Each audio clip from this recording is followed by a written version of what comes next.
Triple header on ESPN and ESPN2. This game will be on the due. Zach Cunningham, who's been terrific. The linebacker, first-team All-American for Vanderbilt. The Doors are taking on NC State. That game is coming up just about 30 minutes from now over on ESPN2. Speaking of needing to pick things up, Danny Cannell right now. Whoa. Capital One Bowl Media. The next game coming up, Vanderbilt, watch out. That's a big one for me. You know I'm pulling for it, just at least to make things interesting. Booger, 249 to 142. Well, I'll just go back to last year, Danny. You lost last year, correct? By like 5 points. Okay, this is not hand grenades or horseshoes, so you lost. And you're losing again this year, right? See, I backload all my points, so I'm about ready to catch them. I'm going to make a big run here late in the season because I put the points on the games that matter. Okay. That's how I like to do it. But tomorrow you guys have all the same picks. So. Well, tonight, but you watch Vanderbilt. It's going to come through for me. All right, let's go Doors. And Zach Cunningham. And coming up just minutes away on ESPN2, Matt Day's Todd McShay loves him. NC State Vanderbilt. It's coming up on ESPN2. Welcome to Capital One Bowl Mania. It's NC State and Vanderbilt in an ACC-SEC matchup in Shreveport. Their last chance to show what they've got for a pair of 6-win teams. The Commodores in Derek Mason's best year yet as head coach, and NC State finished strong as well. It's been nearly a month since these teams took the field, and now they're ready to cap their campaigns in Northwest Louisiana.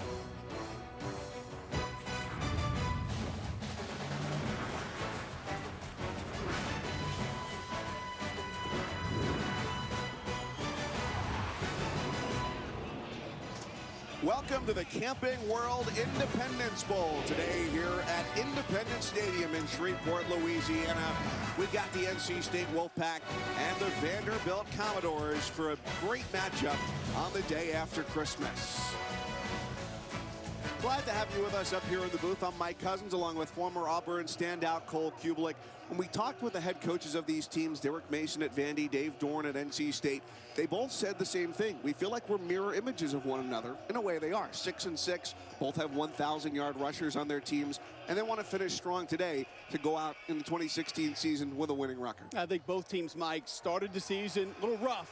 Finished strong. You mentioned 2,000-yard rushers. We're going to get a lot of rushing today, but they do it in different ways. NC State, they want to spread you out, use the entire field. They'll do it through more spread formations and quick passes, as well as a cutback runner that utilizes zone schemes. Vanderbilt, you're going to get 2 tight ends, 3 tight ends, some counter schemes, blocking. Guards are going to be pulling.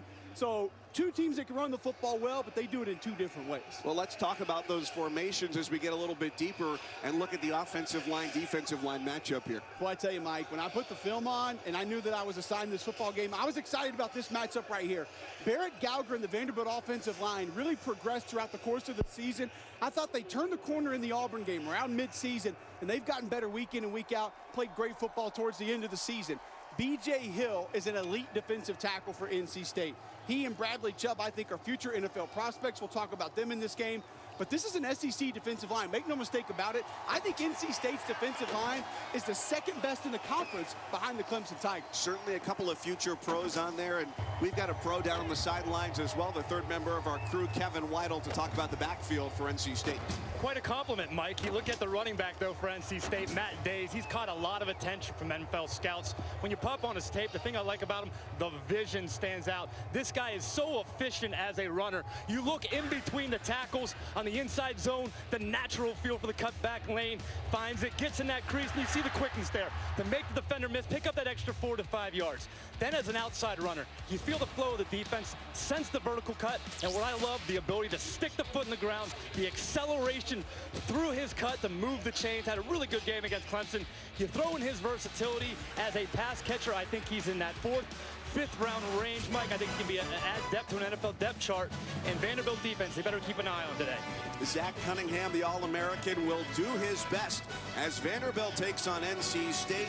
Somebody will emerge 7-6, and we'll have kickoff when we come back to Shreveport.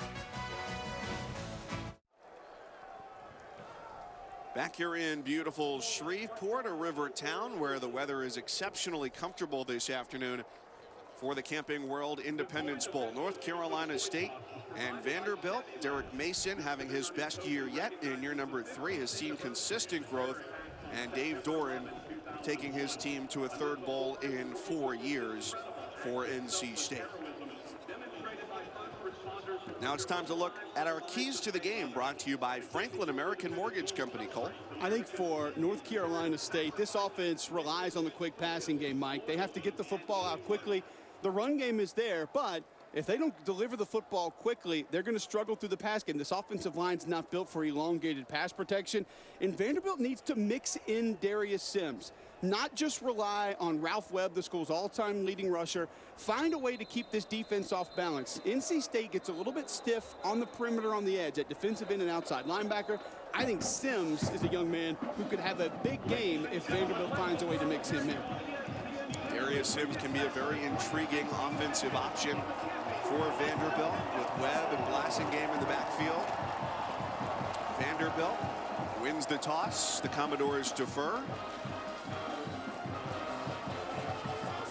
And Tommy Openshaw will put it into the air to get things going here in Shreveport. There is a threat of rain today. Hopefully no lightning. We can deal with rain, lightning, not quite as positive.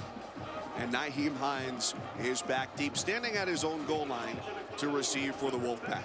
You're just trying to scare Kevin Weidel down there on the sideline? He went out and bought a rain jacket today, didn't he? He might need it.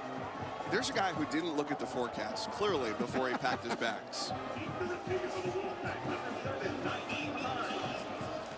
Well, they're ready to go. It's been about a month for both teams since they've taken the field. The talking is done. The 14 extra practices are done. And the Camping World Independence Bowl is underway here in Shreveport. Hines takes a knee and will bring things out to the 25 for the Wolfpack. 6-6, 3-5 in the ACC. Started off good, had that monsoon game that looked great at the time against Notre Dame. Of course, not the greatest season for the Fighting Irish. They lost 4 straight difficult losses against Clemson and FSU, and the Wolfpack faithful say, hey, should have had those and finished off victories against those teams. Matt Day is the first 1,000-yard rusher since 2002 for NC State. Comprises a very dangerous backfield, along with Jalen Samuels as well. 1st and 10 at the 25. Throwing, and the first pass of the day is tipped and knocked away by Jonathan Wynn, the defensive lineman. So it's the redshirt sophomore Ryan Finley out of Phoenix, the transfer from Boise State, who's got his first pass incomplete. Well, we talked about the quick pass game in the open, Mike, something that has to go. They want to get him into a rhythm, want to get him rolling a little bit early there. 60% on the season. A lot of that is due to the quick passes, but he has the capability to stretch the field also. Yeah, you should be like right here, you know. Number 1, Jalen Samuels. He goes in motion from the slot, and you'll see him in a variety of places today for the Wolfpack. An extremely effective player no matter where he lines up, whether it's tight end, whether it's the slot, whether it's as a halfback. Now it's 3rd and 6. One of many utility players that NC State will utilize today on offense.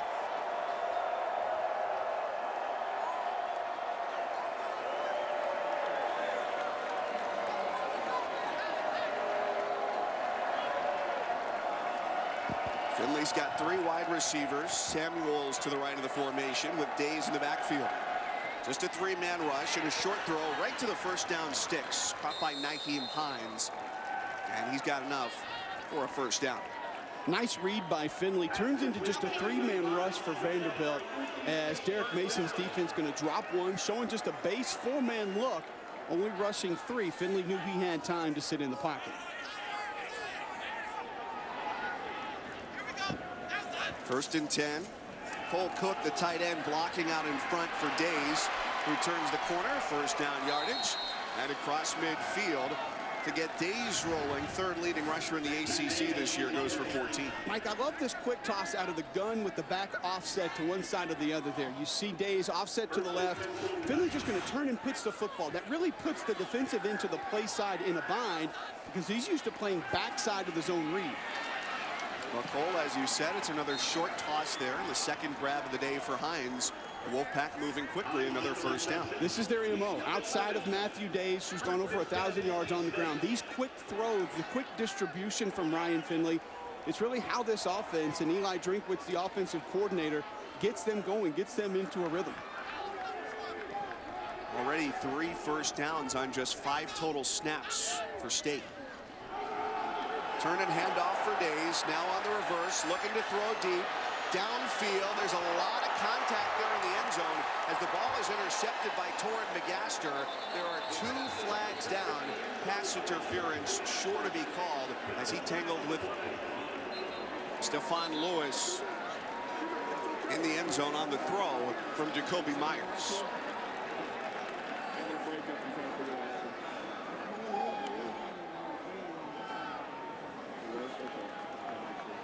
Pass interference. Defense number 5. 15-yard penalty. Automatic first down. Eli Drinkowitz, offensive coordinator for NC State. He's going to the playbook early, Mike.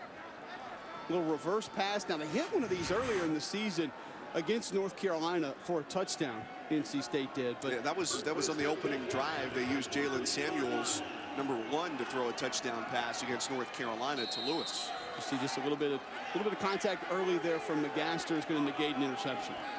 Now they switch it up at quarterback. Jalen McClendon, the redshirt sophomore from Charlotte, replaces Finley. Much more of a running threat. He's only thrown the ball 29 times this year. And on the snap, the ball comes loose. Days had the carry. Ball came out, and it's Vanderbilt football. Arnold Tarpley falls on top of it for the Commodores. Wildcat look.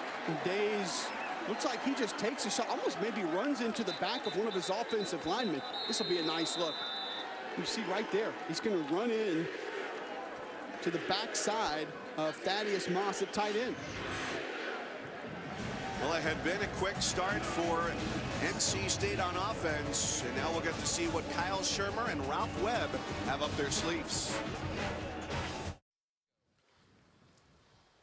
Both coaches here, Vanderbilt, NC State, say they're mirrors of one another. Slow start for Vanderbilt. It looked like another off year for Derek Mason, but they finished out 4-2. They beat UGA, and they beat Tennessee in the last week of the regular season. In their first bowl under Derek Mason, the last time they went was James Franklin's last year. Zach Cunningham, a first-team All-American on defense, and on offense, Kyle Shermer leads the show, the sophomore from Philadelphia. Last game, a career-high 416 yards through the air against the Volunteers. Cole, you were there. I was on the call for that game. Shermer was on fire. A lot of quick passes, but he really did a nice job down the field as well. Andy Ludwig gave him a lot of first down throws in that game. I'm intrigued to see if that trend continues here in the bowl. They've got motion. Sims on the orbit cut, and Webb goes up the middle and doesn't really pick up much there. The junior from Gainesville, Florida, stopped by Jared Fernandez. Well, and you see 98 in the middle of that defense. B.J. Hill, the nose guard for NC State. We're going to call his name a lot today. We're going to talk a lot about this NC State defensive line. I've been very impressed with that group and what I've seen so far. Barrett Gauger and this Vanderbilt offensive line absolutely have their hands full. It's going to be really intriguing to watch how Webb, how Blassingame, how Sims all do against this rushing defense that allowed just 104 yards a game, 5th best in the country and tops in the ACC. It was kind of an odd deal with Barrett Gauger also, Mike. You'll see the head bob that he gives. I think it's a fake look back, because if you watch Kyle Shermer, he goes to the clap. What we see a lot of schools doing now, the quarterbacks will go to the clap. When you talk to certain offensive coordinators, they'll tell you that clap is louder than anything you can do audibly with your mouth. You can't make a noise with your mouth as loud as that clap. So I think that head bob that Barrett Gauger gives is sort of a fake to the defensive line to try and get them to jump, or at least to keep them back on their heels. 4-man front for the Wolfpack, although they show blitz. And they do rush 4. Shermer goes across the middle looking for Caleb Scott, the junior from Swanee, Georgia, right at the sticks. 3 and out. They started off slow there and were unable to catch up after that first down rush attempt by Webb. Didn't get them any yards. And you mentioned Ralph Webb. A nice blitz pickup there from Webb. Goes low on the blitzing linebacker. Shermer had time. Not sure if maybe he felt like he was a little bit rushed because he noticed blitz due to the shift up front on that defensive line, but throws an errant pass nonetheless. The freshman, Sam Loy. On to punt here for Vanderbilt. Braylon Cherry back deep.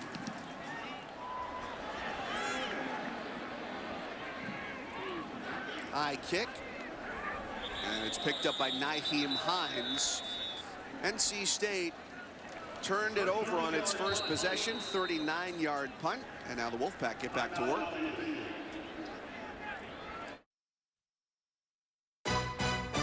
The Camping World Independence Bowl, brought to you by Camping World.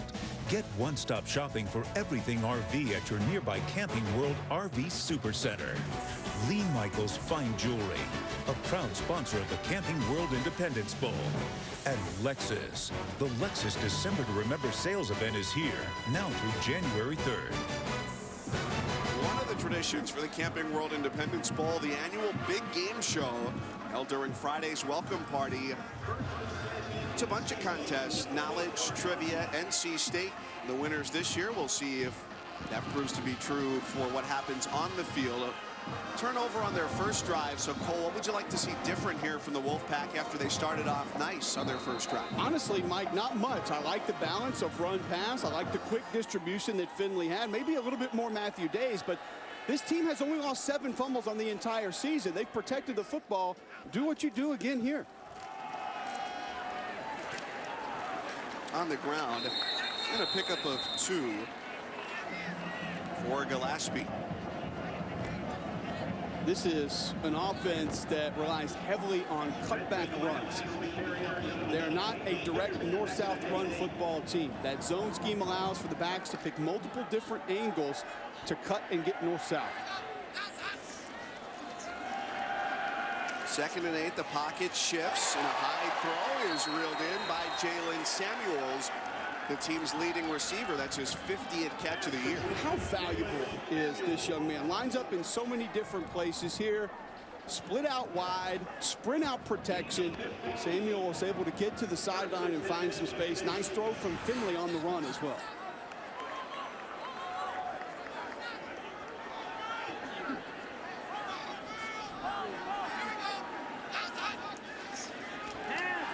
Play action, short inside route, the ball thrown behind.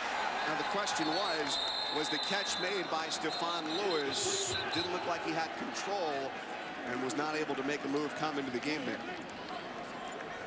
Well, Stephon Lewis has had an up and down season. He's been inconsistent. This entire receiving core has had some issues with drops. It's actually a nice play. Ball thrown a little bit behind, but boy, does Ryan White come in and put his paw right on the pigskin. Excellent play by the Vanderbilt safety. Cole, White, one of the most aggressive safeties on this Vanderbilt team. This guy will come up and hit you. Great job by him as well. I'm right behind the play. Now on 2nd and 10, run off to the left side, Nyheim Hines. Kevin, in this scheme that Derek Mason runs, how aggressive are these safeties asked to be on a regular basis? They do a lot. They will mix up coverages. They will rotate. They will drop in the box. They get to a lot of that one robber. Cole will have a short robber, roam in the middle of the field, and a deep robber. Guys that just keep their eyes on the quarterback, try to mirror the quarterback's eyes and look for somebody to look up to either hit or make a play on the football.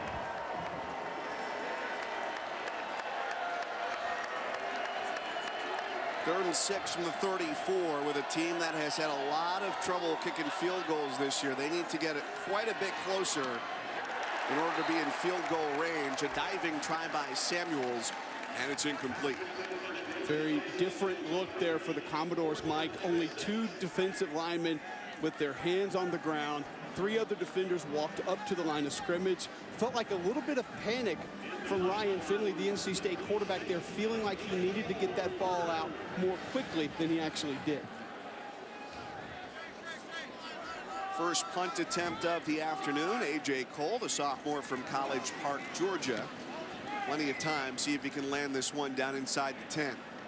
And just put a little bit too much on it. 14 of his tries has been inside the 20 this year. And not that one. It's just a net of 14. Coming up tomorrow, a quadruple header for you on ESPN. Noon Eastern, the Zaxby's Heart of Dallas Bowl. Army in North Texas, 3:30. The Military Bowl presented by Northrop Grumman, Temple, and Wake Forest. Minnesota and Washington State in the National Funding Holiday Bowl. And the Motel 6 Cactus Bowl. Boise State and Baylor, 10:15. All those games streaming live on the ESPN app and watch ESPN. So where Boise running back Jeremy McNichols is going to join this elite class. of running backs and leave early, head into the 2017 draft. We'll get into that with Kevin White a little later in the broadcast.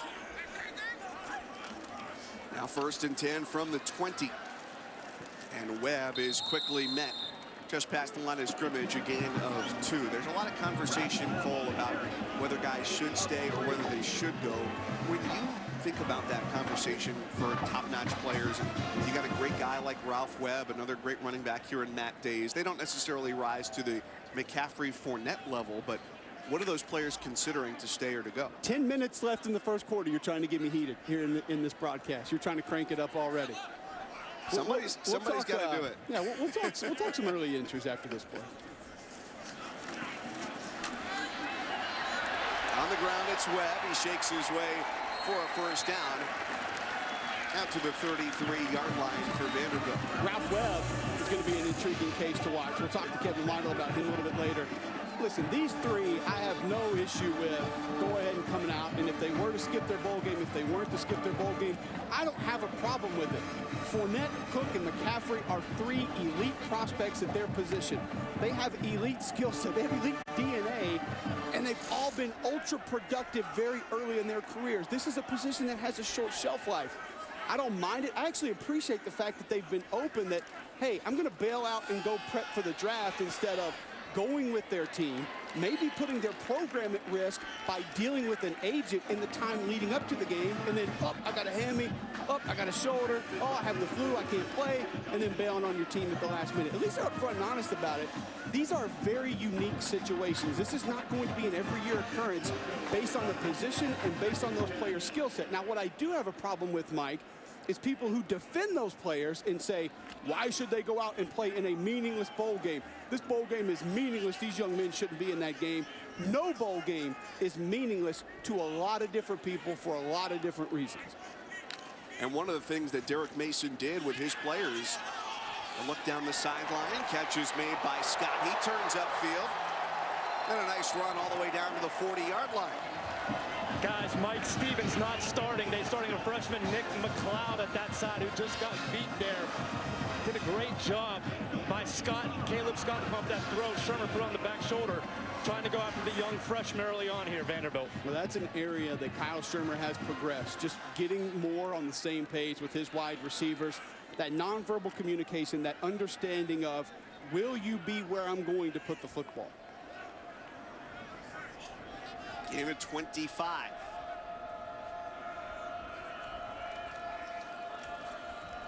Lassen game, the deep back, gets his first carry of the day. Gain of about 2. Finishing up the point about agents as well. Last week, one of the things that Derek Mason did, the head coach for Vanderbilt, was had agents come in and be able to talk to his players in a supervised setting. They had compliance staff there just to make sure that his players knew everything that they needed to know if they're thinking about going to the next level and doing it in a safe setting so that no NCAA rules end up being violated in the process. Well, I think the more open, the more upfront, the more honest you can be with your players about that process, the less disguising and the less disguising there is, the less shady it is all around. A lot of eye candy when they send Darius Sims in motion. They've used him with that cut about 5 or 6 times today. It's the first carry he gets. The Wolfpack sniffed it out. Well, we've talked to Dave Doran about this defense for NC State, head coach for the Wolfpack, and he said, eye discipline has been an issue for us, something that we've had a problem with. We have had our eyes fail us at certain points this season, something they've tried to work on and improve in this bowl preparation. I would expect Andy Yogi, the offensive coordinator for Vanderbilt, to throw different types of motions and formation changes to take advantage of that. Early movement along the line. Justin Jones, the one who jumped in red and white.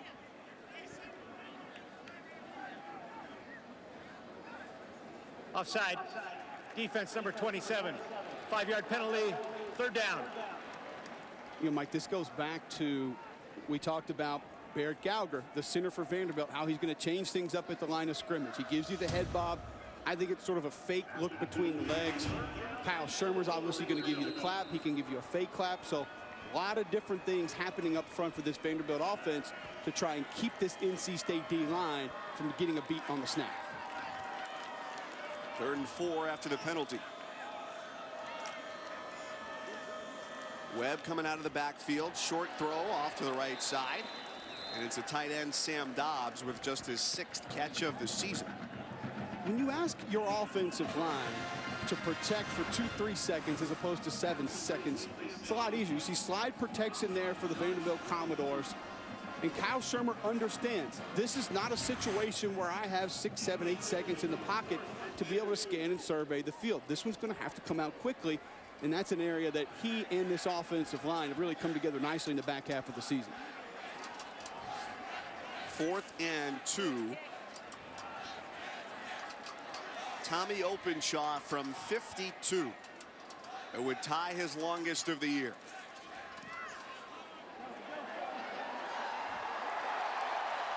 And he has done it again. Openshaw now 15 of 18 on the year. The redshirt junior from Jacksonville has the first points of the day here in Shreveport. Neither team has gotten too deep into opponents' territories, but the kicking game lies the advantage. Andy.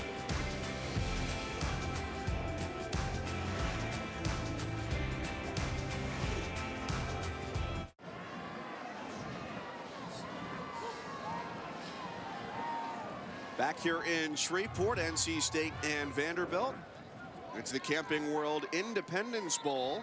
Mike Cousins with former Auburn lineman Cole Kublik. Kevin Weidel is down on the sidelines, where apparently it's quite windy today, Kevin. Yeah, certainly. I thought with that field goal, the wind is blowing towards the north end zone, right to left, the way Vandy's going. I thought it really helped support Openshaw with that kick to 52, get it at his back. The wind, it's not a gust, but it's significant, and certainly helped get him the proper distance to make the field goal there. It's not a gust, it's more of a poof, if you will. We're going to dig down into our meteorological thesaurus today for Kevin. Listen, it helps, and it's one of the reasons I think Derek Mason made that decision here early in the game. It's obviously not a situation where he had to have. He's not desperate for points just yet, but felt confident that win could help. Also a new Independence Bowl record with a 52-yard field goal. 1st and 10 of the 25 coming up. Let's check in with Adnan Verk in the studio for this in-game update. All right, Michael, thank you very much. SportsCenter right now brought to you by Great Clips. Mississippi State over Miami as Nick Fitzgerald, 136 passing yards, 132 rushing yards, and 2 rushing touchdowns in the St. Petersburg Bowl. Mississippi State, this block of Miami's field goal attempt with 5 seconds remaining, their first blocked field goal of the season, and so they emerge victorious. Miami's first bowl game since 2011. They've lost 3 of their last 5. Michael, Cole, back to you guys. Thanks, Adnan. 1st and 10 here for NC State, looking to finish out the year at 7-6. Hines in motion out of the backfield. He grabs it 2 yards shy of the line of scrimmage and powers his way forward for a first down and then some. Out of bounds at about the 40-yard line, a pickup of near 15. But I tell you, Mike, nice block from Jalen Samuels out front. Watch number 1 out in front of this play. Right there is going to go low. That allows the cutback and then a big hit out of bounds, but timeout for injured player. Give Jakari Thomas some credit for his pursuit to the football. Maybe shook himself up a little bit on that hit. Thomas, the senior from Tallahassee. We had 5:58 left here in the first. Vandy up 3-0. Now time for our PlayStation View Player Spotlight. And it's the guy who, more often than not, gets the label the Swiss Army knife, Jalen Samuels for NC State. I love this young man. Tight end, receiver. They'll put him in the backfield. He can be an H-back. He can be a tight end with his hand on the ground, lined up next to a tackle in a more traditional sense. 6 rushing touchdowns, 6 rushing, 4 receiving, 1 pass touchdowns on this season. You can see he has 49 receptions, 32 straight games with the reception, but I think if he got the opportunity, he could be just as effective as a runner when handed the football. A similar way that Kari Blasingame for Vanderbilt moved over to linebacker, now carries the football some for the Commodores. Every coach wishes they had a young man like this. Someone who's not afraid of contact, seeks out contact, physical, willing to play between the tackles, but can get out on the perimeter and cause matchup problems.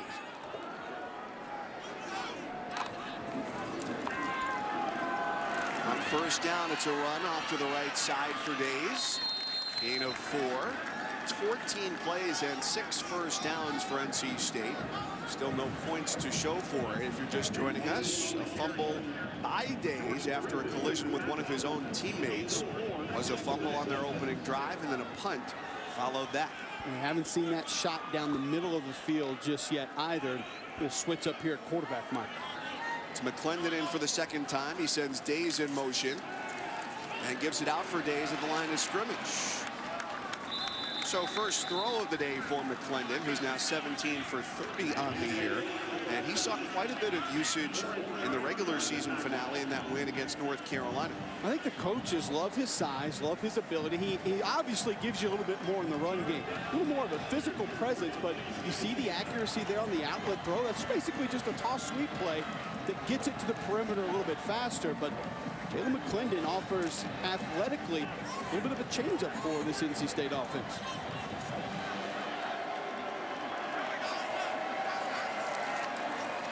He stays in on 3rd and 1, and a very well-designed toss to the outside.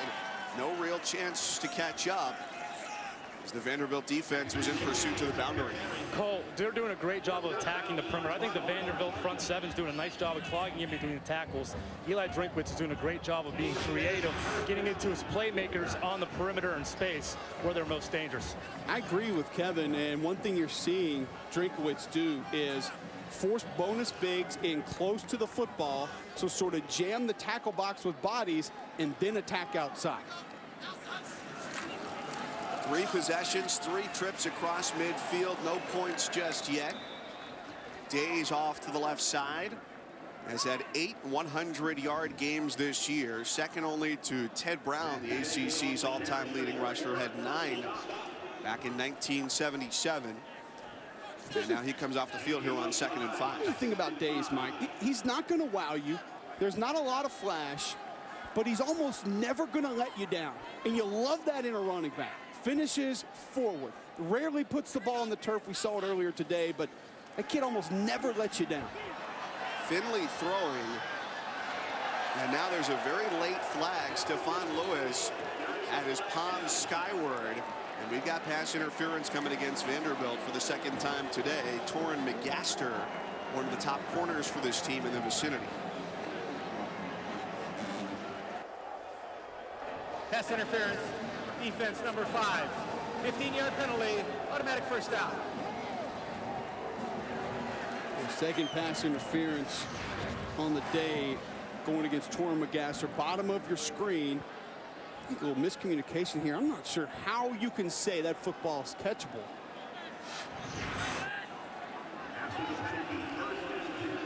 Maybe interfering with the route there. Yeah, as the rule book goes, it's the intent to impede there for the defensive back, and perhaps that's where the flag comes in. We're guessing on intent. 1st and 10, Samuels on the reverse. One of a variety of ways he gets used, and who's coming from behind on the backside of the play there? Zach Cunningham, the standout linebacker for Vanderbilt, couldn't catch him. Well, Zach Cunningham pursues as well as any linebacker in college football. How about the block for Ryan Finley here? Watch 15, he'll try to go low there. He gets a little something. Zach Cunningham there trailing from the backside.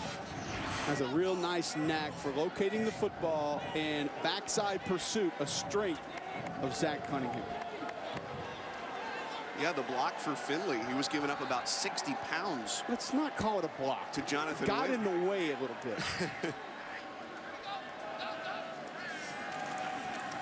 2nd down and plenty of time, and a ball right on target at the 10-yard line finds Lewis again.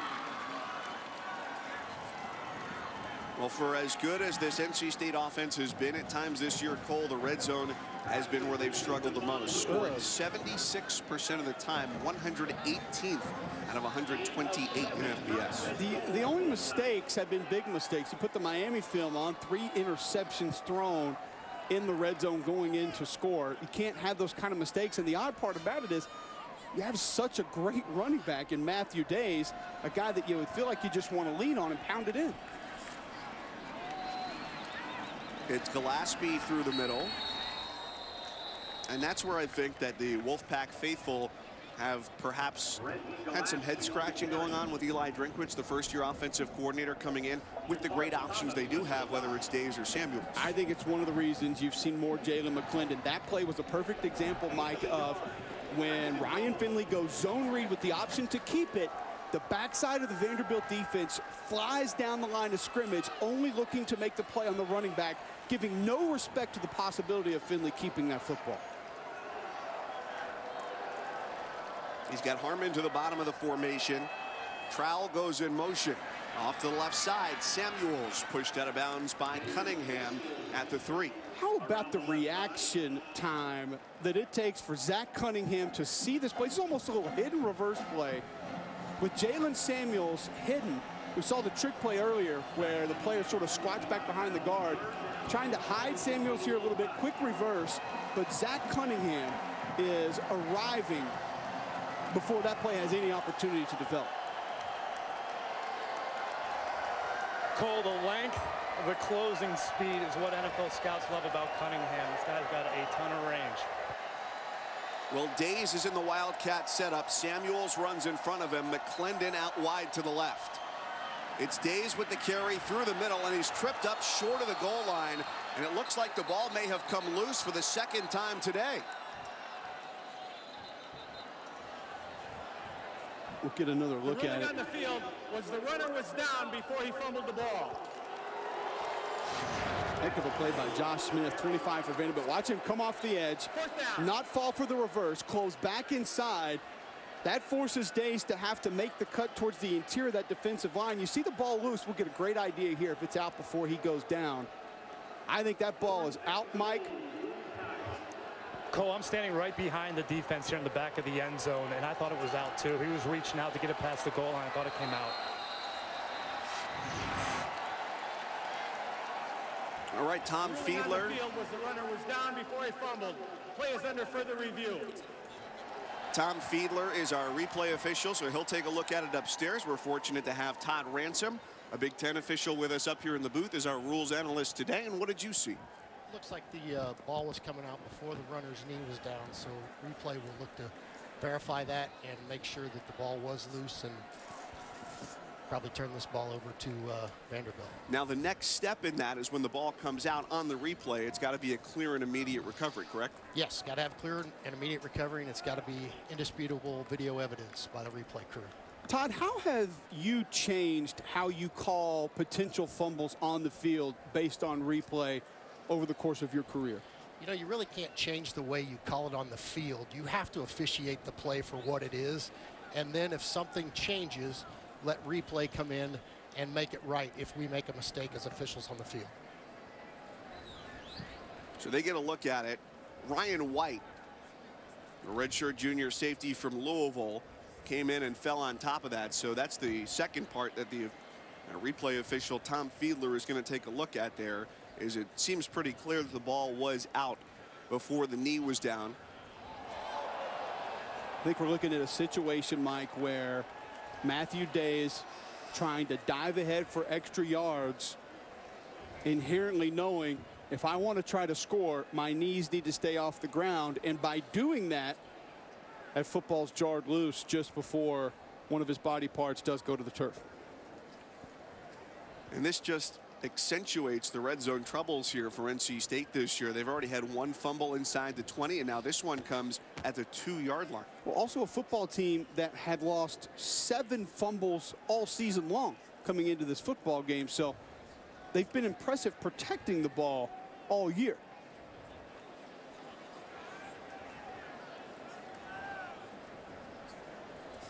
I'll tell you this, either way, Matthew Days is not a young man that you're going to go away from or shy away from. You have a conversation with him. You let him figure it out on his own on the sideline. He's been too productive for anyone to shy away as him being the bell cow for this NC State Wolfpack offense. Cole, what do you make of the play calling down inside the red zone where they get it all stretched out? You've got a direct snap, and we'll finish that thought in a moment here as we get the call. The ruling on the field stands. 4th down.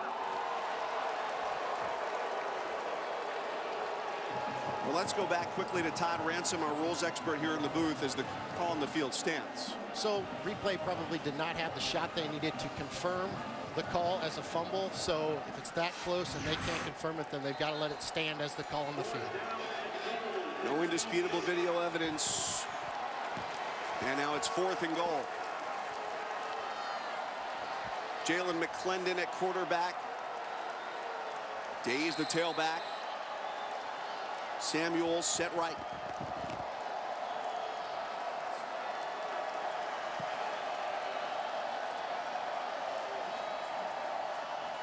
On the toss for Days, he stood up and he loses 3 yards on the play. Vandy holds, turnover on downs.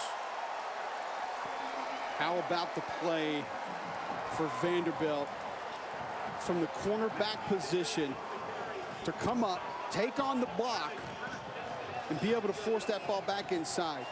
Jawan Williams, number 8, right side of your screen. Watch him come up, take on the block right there. That allows his teammates to be able to run back inside. Watch him force the cut. There, take on the block. Matthew Days has to cut that ball back inside earlier than expected.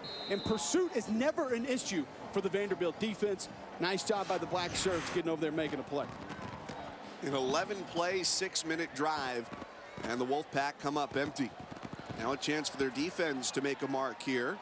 With first down at the 4-yard line, the carry for Webb is ahead for 3. It's a very disappointing first quarter so far for NC State, with a couple of good possessions and not able to finish things off and put any points on the board. Has to be. You think back to these possessions like you mentioned, 2 inside the red zone already, 1 inside the 5-yard line. You're coming away with no points. 15 minutes, a fumble, a punt, and a turnover on downs.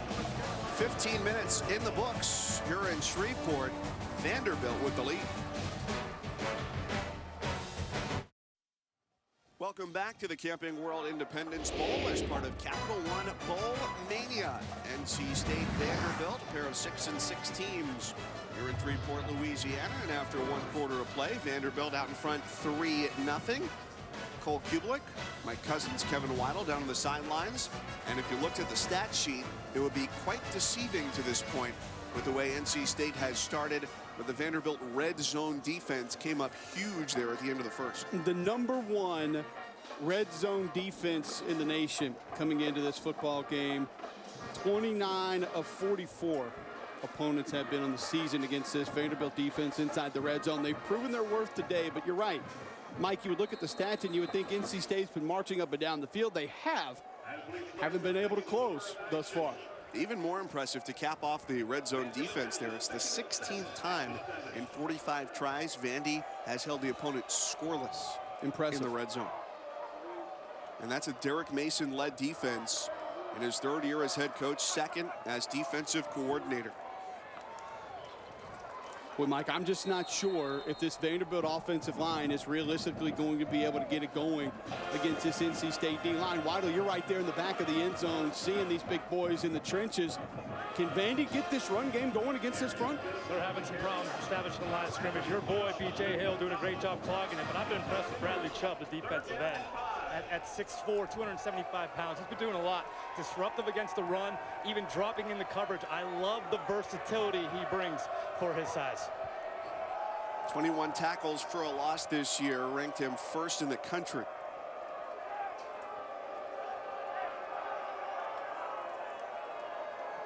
Shermer's got the play clock down to 2, and he just gets the snap off in time. Well, a bobbled try, and then a grab by Trent Sherfield, the junior from Danville, Illinois. If NC State's going to give you a 5-man front and play soft coverage with an uncovered receiver in the slot, you take advantage of that coverage. A nice read from Kyle Shermer, nice throw as well. That's where he's excelled here in the second portion of the season, in my opinion, is on the intermediate throws. Very accurate, very deliberate with where he wants to deliver the ball. Cole, I couldn't agree more. The pocket presence has been so comfortable just watching him progress, studying his tape. You saw there he started out right, came back to his left. Now joined by Dallas Rivers in the backfield. On play action, looking to go deep, one-on-one coverage, and just over the outstretched arms of Sherfield. Wanted to try him all the way down to the 40-yard line. But I like it, Mike. Andy Ludwig, 1st and 10, play action, in trying to go after Nick McLeod, the true freshman, getting his first start of the season. So you have a young man that's filling in, probably found out he was going to start a couple hours before the game with maybe Mike Stevens trying to give it a go and then not being able to give it a go. Take some shots at the youngster. I like the call from Andy Ludwig, the Vandy OC. McLeod in there replacing Stevens. They lose a junior and instead trade him for a true freshman. Webb on 2nd and 10, trying to navigate his way through the middle. Maybe a pair. Back to the defensive line that you guys talked about. It's not just the size that these guys have, but it's also the skill level.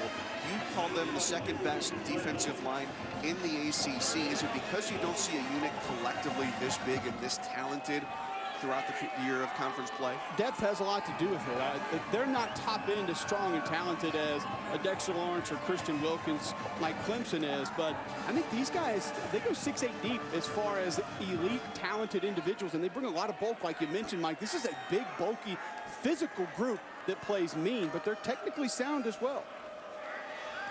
There's a flag thrown right at the snap of the ball, and the pass is intercepted. Shermer's picked off. Meadows comes up with it, but we'll have to check the flag to see if the play stands. Illegal formation, offense, number 58 was lined up in the backfield. Penalty decline, first down, North Carolina State. That's Justin Skule at right tackle, and he actually gave up a mean pass rush by Bradley Chubb, number 9 coming off the right end, who I think helped force that interception. Big play for NC State. Turnovers have plagued NC State in the first quarter. Now here in the second, under pressure, it's Shermer throwing his 10th pick of the year.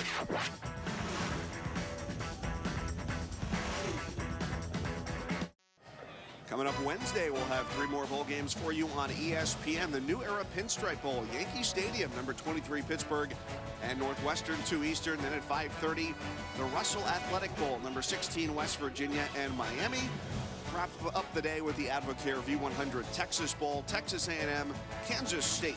All 3 games streaming live on the ESPN app, and watch ESPN. So often interception by Kyle Shermer, his 10th of the year, taken away by Trey Meadows. It's NC State still looking to get on the board here as they've got 1st and 10 at the 41-yard line. Samuels takes a few blocks out in front and turns the corner for a nice pickup on 1st down. Leading receiver, the junior from Charlotte.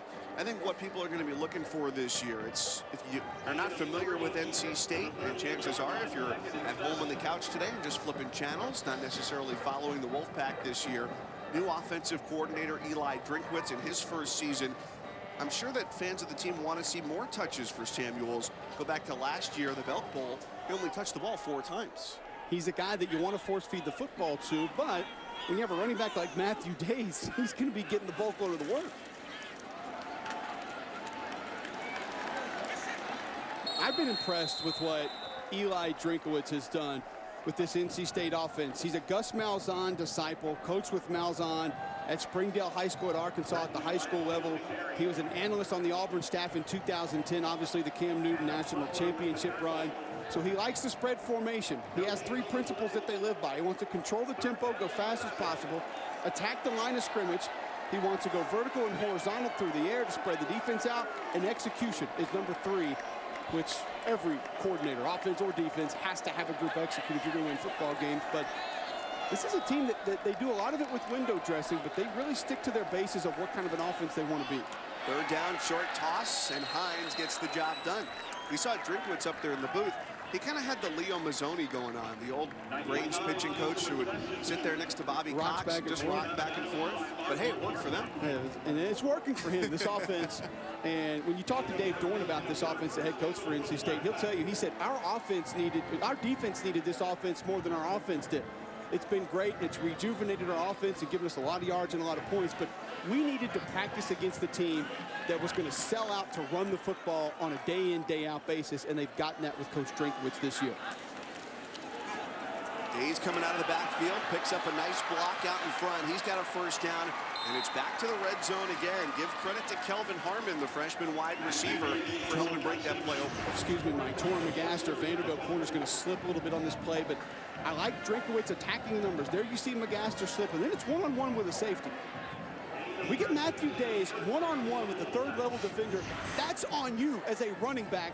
Find a way, make that defender miss, and take it to the end zone. Now, can the Wolfpack get the job done in the red zone? 5 plays inside the 20-yard line. They've only picked up 10 yards on those plays, and they continue to go back to Days. Now, he's coughed the ball up twice, only once officially. We here up in the booth thought it was definitely a fumble the second time as well. But that says a lot about the confidence they have in him to continue to go back to him here after he's dropped the ball twice. It's like I said down by the goal line, Mike. You're not going to get away from this guy. This young man is the heart and soul of your offense. He's the workhorse of this offense. He's been so reliable over the course of the season. You're not bailing out on a guy like Matthew Days, who's a senior leader on this football team that's been ultra productive. A switch up at quarterback. McClendon comes in. He goes on the ground to the 9-yard line. From the tape that you've watched, who do you like more in the red zone? Do you like Finley at quarterback, or do you prefer McClendon? Well, I watched the Miami game when I saw Finley throw 3 interceptions in the end zone trying to score. So I have a little bit of a twisted view here. I watched a couple other games. Now, I just like the fact that Jalen McClendon gives you a different element.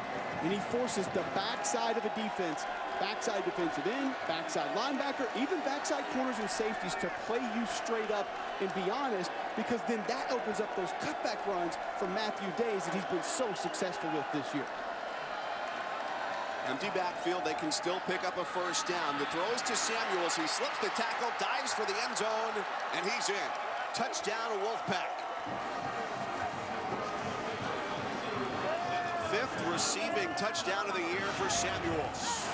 You see 53 pull around. Tyler Jones, it's a run-pass option from Ryan Finley. He has the option to go quarterback run in an empty set with no back, decides to pull it up and deliver the touchdown pass to Jalen Samuels. An excellent read by quarterback Ryan Finley. You asked who I like more, Mike. That's why you like Finley more, because he's a better decision maker. Cole, tremendous instincts by Samuel there to feel the pressure, feel where the defender was coming from, and spin back inside to get in the end zone. Really like the instincts after the catch by Samuels there. Kid's just a football player. There are certain guys, Mike, you just described as a football player. That's just what they are. Connor Haskins for the extra point. Pay dirt on the 20th play for the Wolfpack inside of Commodore territory. See the Shermer pick, and then obviously going to take advantage. Ryan Finley on the RPO. Touchdown pass to Jalen Samuels. Wolfpack with the lead.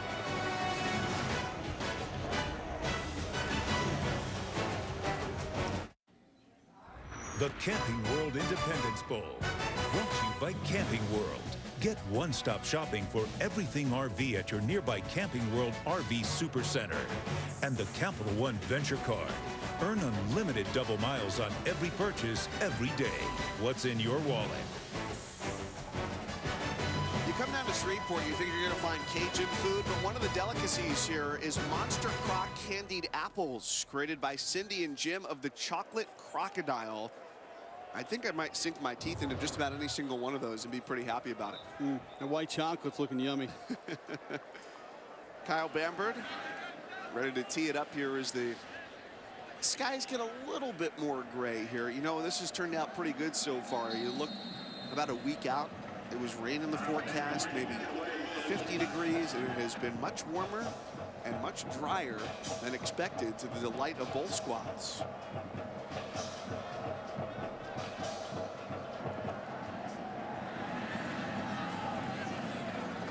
On the return, here comes Darius Sims. Across the 20, and he slips past the 25, just shy of the 30. Let's check in with Adnan Burke in the studio for this in-game update. All right, Mike, thank you very much. Sports Center right now brought to you by Great Clips, BC and Maryland. This game's over on ESPN, and it certainly has been exciting. Patrick Toole's here to Michael Walker as BC's offense erupted in the first half. Haven't said that much this year. However, in the second half, they were stymied. This is Perry Hill's coughing it up as Maryland down by 9. They still got a chance here late in this one. It's over on ESPN. Mike, back to you in Cole. It's a quarterback finale there between Patty Ice, the former Kentucky quarterback at Boston College, and for Perry Hills in his final game as a Terrapin under DJ Durkin. Patty Ice has done a nice job with BC this year. Wasn't really sure how that was going to work out leaving Kentucky. I thought Adnan summed it up pretty well. You don't get to say that there was an explosion from the BC offense all too often. CJ Duncan right now is the injured player for the Commodores. An integral part of their passing game, leading receiver with 38 catches this year, back to his feet. I hate to see that because he was banged up a year ago, a guy they really relied on, and when healthy, very, very effective. They get set to go here, 1st and 10 from the 29-yard line, as the run game has been a little bit slow to get started as anticipated with that matchup between the Vanderbilt offensive line, the NC State defensive line. What would you like to see here? How can Ralph Webb become involved in this football game? You're going to see him split down wide here. Maybe a different look from Andy Ludwig to try to force him the football. As the pocket closes in on Shermer, he takes off across the 35 and slides right at the 1st down marker. Correction on the interception that closed their drive earlier. I said it was his 10th interception of the year, his 8th. He came in with 7 picks, 9 touchdowns, so didn't want to add too many to his total. 4 of those 9 touchdowns have come the last 2 weeks of the season. And Kyle Shermer's been on fire. 221 against Auburn, 252 against Missouri, 273 against Ole Miss, 416 against Tennessee. And just mentioned 4 of 9 touchdowns the last 2 weeks. But it's what happened on that previous play, Mike, that's been most impressive. His decision-making has been on point. Webb has a 1st down as he leaps into the secondary and is met head on by the safety Sean Boone. You know, Cole, as I watched the final 2 tapes against Ole Miss and Tennessee of this Vandy offense, I thought the play action game really helped out Shermer.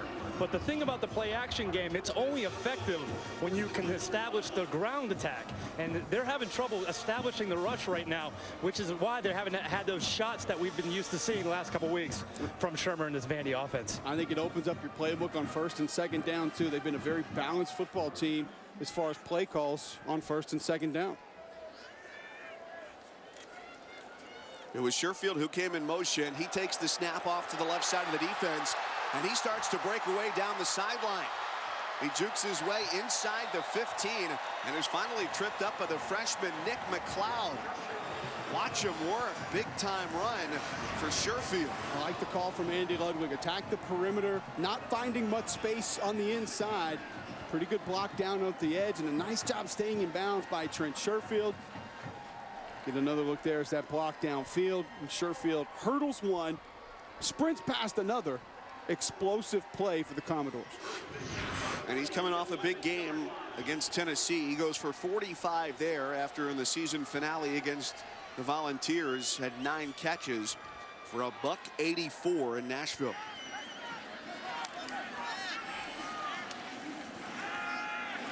Shermer buys some time, throws to the end zone, in and out of the hands of Sherfield, trying to give him the reward after a big play. Well, Bradley Chubb was moving in quickly on Kyle Shermer, and you see Sherfield here to the back of the end zone. I thought it was a nice job by Kyle Shermer, utilizing his patience, waiting for that route to develop because it was not there initially, and then delivers that football late. That's one that Trent Sherfield wants back.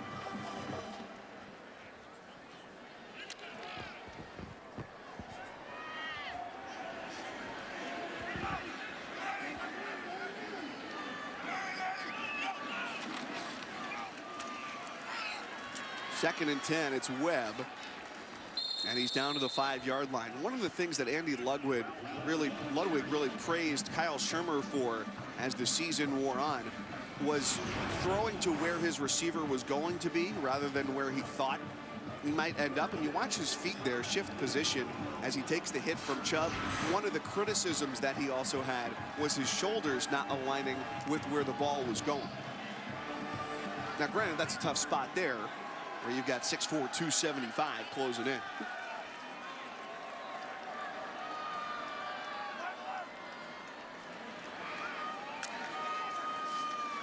3rd and 5 for Shermer. He's back to throw. Surveys his options with the ball tucked. And the wave of red and white was a little bit too strong for Shermer. Arius Moore, the linebacker, finishes him off. Bradley Chubb, Cole, again, in on the initial pressure there. A great job with his instincts of getting past the pocket to know to redirect, come back down towards the line of scrimmage. He was the first one to get in there. This guy has had his fingerprints all over this game so far in the first half. When you see so many edge rushers continue to just run past the quarterback, I respect the fact that Chubb pulls up, redirects, spins back inside, knowing that if Kyle Shermer does want to exit the pocket, he'll be there to make a play. Open shot, trying to make it 2 for 2 today. And a bit of a line drive kick is no good. His first was good from 52. And now he is 15 for 19 on the year. Pretty much a chip shot. And it stays a 7-3 lead for the Pack.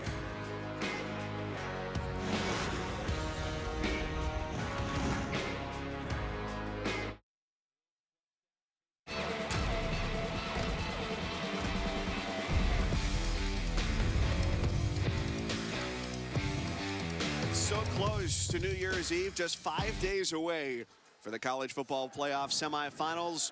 And on Friday, just the 30th, it's the Capital One Orange Bowl. Jim Harbaugh and number 6 Michigan, number 11 Florida State at Hard Rock Stadium in Miami, 8 Eastern on ESPN. You can also catch it on the ESPN app and watch ESPN. Michigan so close, yet so far for what was a very good season for Jim Harbaugh and company. So a missed field goal by Vanderbilt sets things up here. 1st and 10 for NC State. An off-balance throw goes to Gillespie from Finley on 1st down. I like the decision from Finley to check this ball down and get it out to the flat. He's not I think he relies heavily, Mike, on half-field reads. You don't see him go to 3, 4, or 5 in his progressions. It's usually 1, 2, get the football out. Kevin White, I don't know if you see anything differently from a QB perspective. Yeah, he's quick to get it out. It's half the field read. He'll predetermine it a lot and just try to get it out quickly as he gets the ball to help this offensive line out. He's got a diamond set up to the top of the screen. Instead, on a design run, he takes off and goes head first, stopped by Trey Herndon, the junior from Chattanooga, Tennessee. Well, you're going to see a big block from Tony Adams. Watch 54, right guard is going to pull right into your screen. There's the big boy. Boom, hat on the hat. That allows Ryan Finley to turn the corner, jet upfield for another 4 or 5 yards. Love to see big 315-pound Tony Adams pulling around. Guys, they've been attacking the perimeter so much. At some point, NC State might want to try to hit the middle of the field. They locked them into a too-high safety system. Center field's been wide open.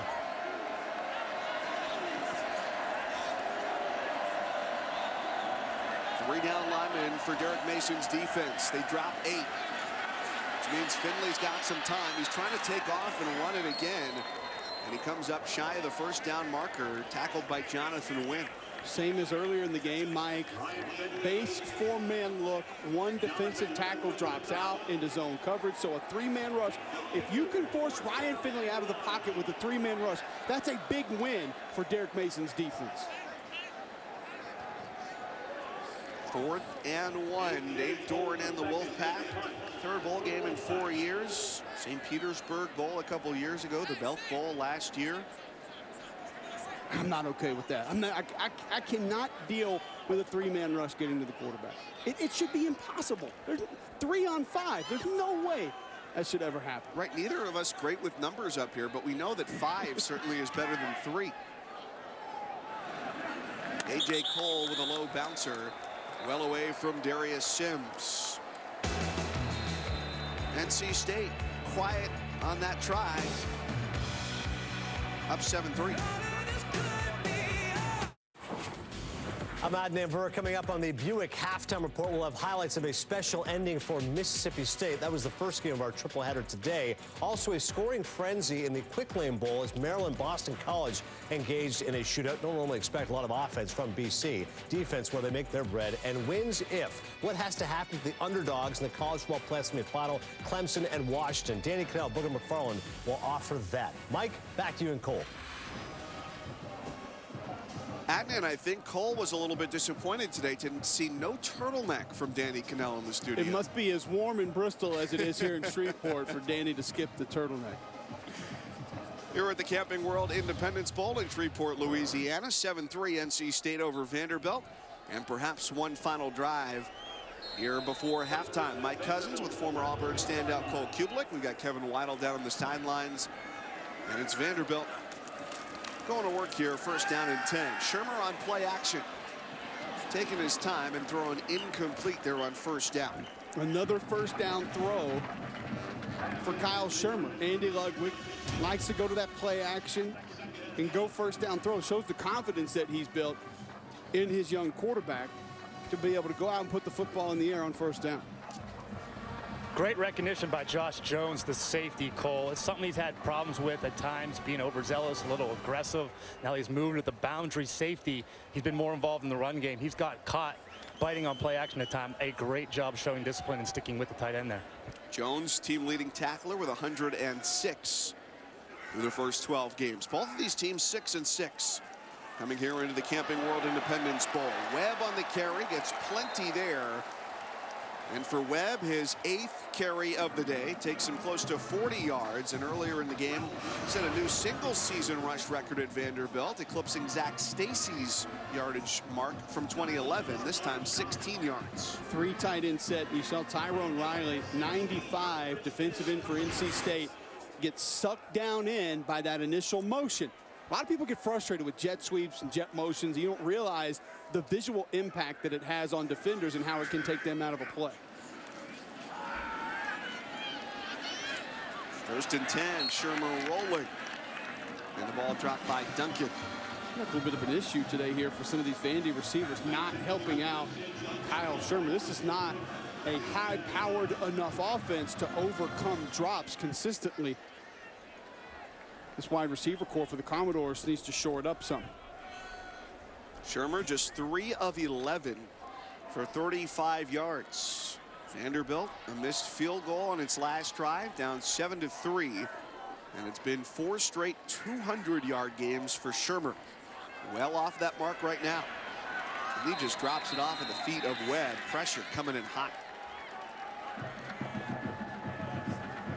Darius Moore helping to lead the charge. It's now 3rd and 10. Watch Ralph Webb here on the screen. Kind of try to set up the screen to Webb, but they blitz right in to Ralph Webb. You saw the blitz come in, like you mentioned, Mike, from Darius Moore. Attacks Ralph Webb, which he's thinking he's just setting up for pass protection, so he wants to run through him regardless. The contact knocks Webb off of his track for the screen reception, ruins the play.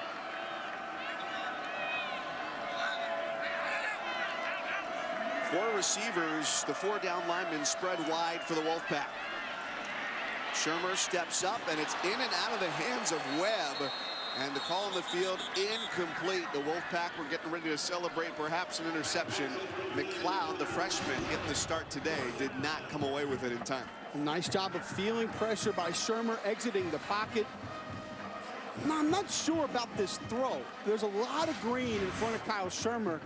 Why not just tuck that football, play it safe, go ahead and pick up 4 or 5 yards on your own. Maybe a little bit something extra opens up, and you can go for first down yardage.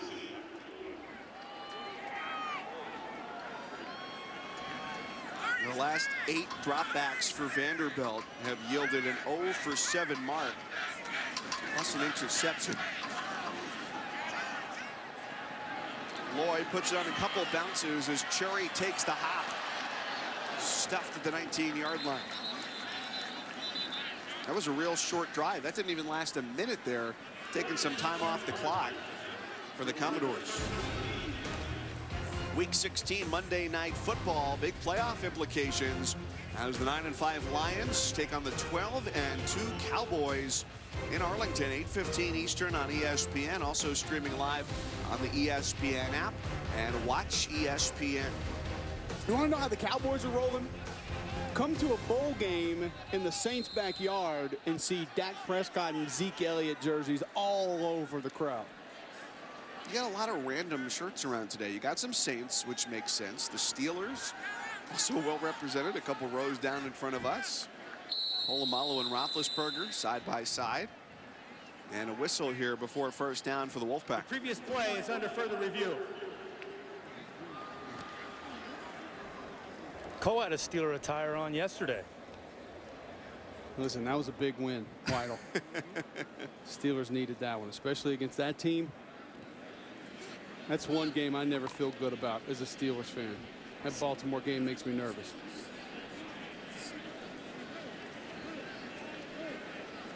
So it appears that the replay officials are going to look to see if there was a fair catch signal given there by Cherry before he took off with the ball.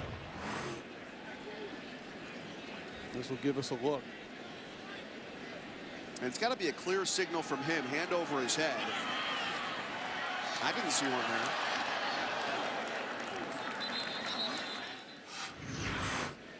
Todd Ransom is our rules official up with us here in the booth today. What would the outcome be if he did happen to wave for a fair catch and then took off? Well, you have the potential for a delay of game, which is very rarely called in that situation, but more likely you would just bring the ball back to the spot where the fair catch was made. First, North Carolina State.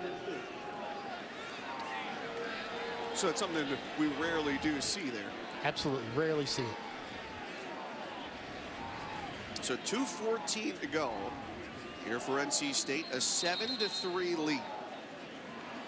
And in this first half, NC State has held the ball for about 15.5 minutes. Neither team has much to show for their efforts today. 170 total yards for the Wolfpack and 134 for the Commodores.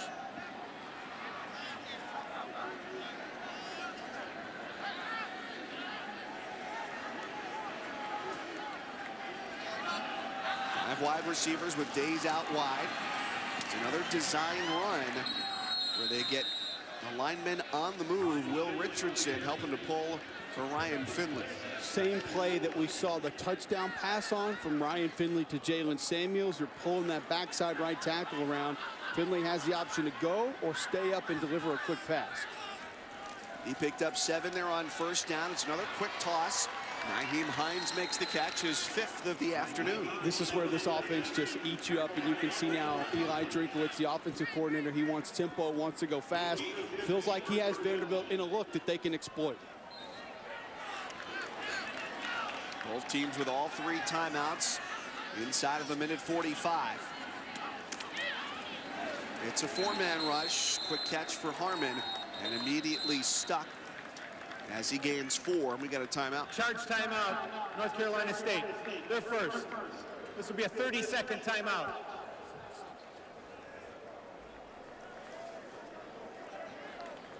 So a minute 36 left here before the break. 2nd and 6 coming up.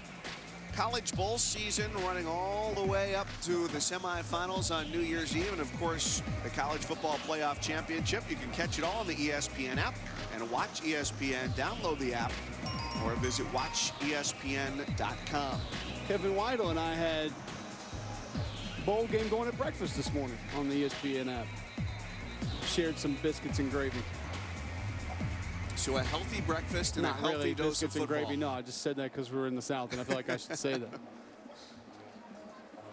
Bit of a shocking ending between Mississippi State and Miami of Ohio. I tell you, I think Nick Fitzgerald's set for a big year next year. 16 rushing touchdowns on the season. That leads the SEC. 2 more than Darius Geis. How about Fitzgerald, Mississippi State's quarterback? He didn't have a rushing touchdown until week 6 against BYU, and he finishes with 16. Finley on 2nd and 6, setting up the inside screen for Samuels. He's got a first down and more, and he is off to the races. Say sayonara, Jalen Samuels with a touchdown as he goes 55 yards, and the Wolfpack stretches its lead to 13-3. Here, we'll take a look. Screen underneath. You see the offensive lineman out front. Garrett Bradbury, big 65, way out front. Throwing a block for Jalen Samuels. Set by Garrett Bradbury's parents on the plane. Big 65 for NC State. Another look. There's Bradbury out front. Samuels with the finish. He said he played tight end in high school. Garrett Bradbury did. They said he loves to pull. He loves screens. He loves being out and getting out and running on the perimeter. He's a former tight end. Samuels between either team has far and away been the most effective of any player on the field today. 5 catches, 87 yards, 2 receiving touchdowns. He's now got 6 receiving touchdowns through the air as well. So not only does he have 6 touchdowns on the ground, the most on the team, he's got the most receiving touchdowns as well. He's such a valuable weapon. Such a valuable weapon. And you saw right there why he is such a different type of a football player, Mike. The things that we talked earlier in the game about that he does between the tackles, in the tackle box, blocking as an H-back, lining up as a tight end, carrying the football out of the backfield in between the tackles. Now you see how Jalen Samuels, you get him out in space, and he can make defenders miss, and he can finish plays and turn them into explosive ones. Cole, I've been impressed after the catch, his instincts, his vision, showing patience, setting up his blocks. Did it on the first touchdown, and you saw it there on the tunnel screen, allowing his blockers to get inside and then cutting back to the outside. Really impressed with his vision. All right, Kevin, 1:24 left here before halftime. 14-3, NC State over Vanderbilt. From the 3-yard line, the ball comes in and out of the hands of Darius Sims. Scoops that up and gets back to safety. Forward progress to the 14-yard line. This is not an area that the Vanderbilt offense is necessarily comfortable with. Everyone practices 2-minute offense, Mike. You work on it. It's something that you have in your back pocket.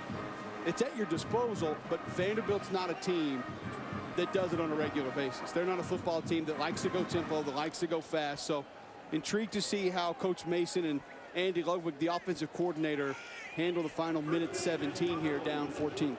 The first and second quarters have been Jekyll and Hyde for these two squads. At quarterback, Shermer's 0 for his last 7 with a pick. Meanwhile, Finley, his last 10 throws, 2 of them have been touchdowns. And that's helped turn this game in favor of the Wolfpack. Bouncing ball on first down, incomplete. Here's the call. Right at the stick, 2nd and 10. Well, Shermer has had some bad luck, not a great throw there, but seen a lot of drops here late in the second quarter. And if you're going to utilize the quick game, and Andy Ludwig's going to go to quick, easy, high percentage throws, it's on the receivers there to help turn those into explosive plays.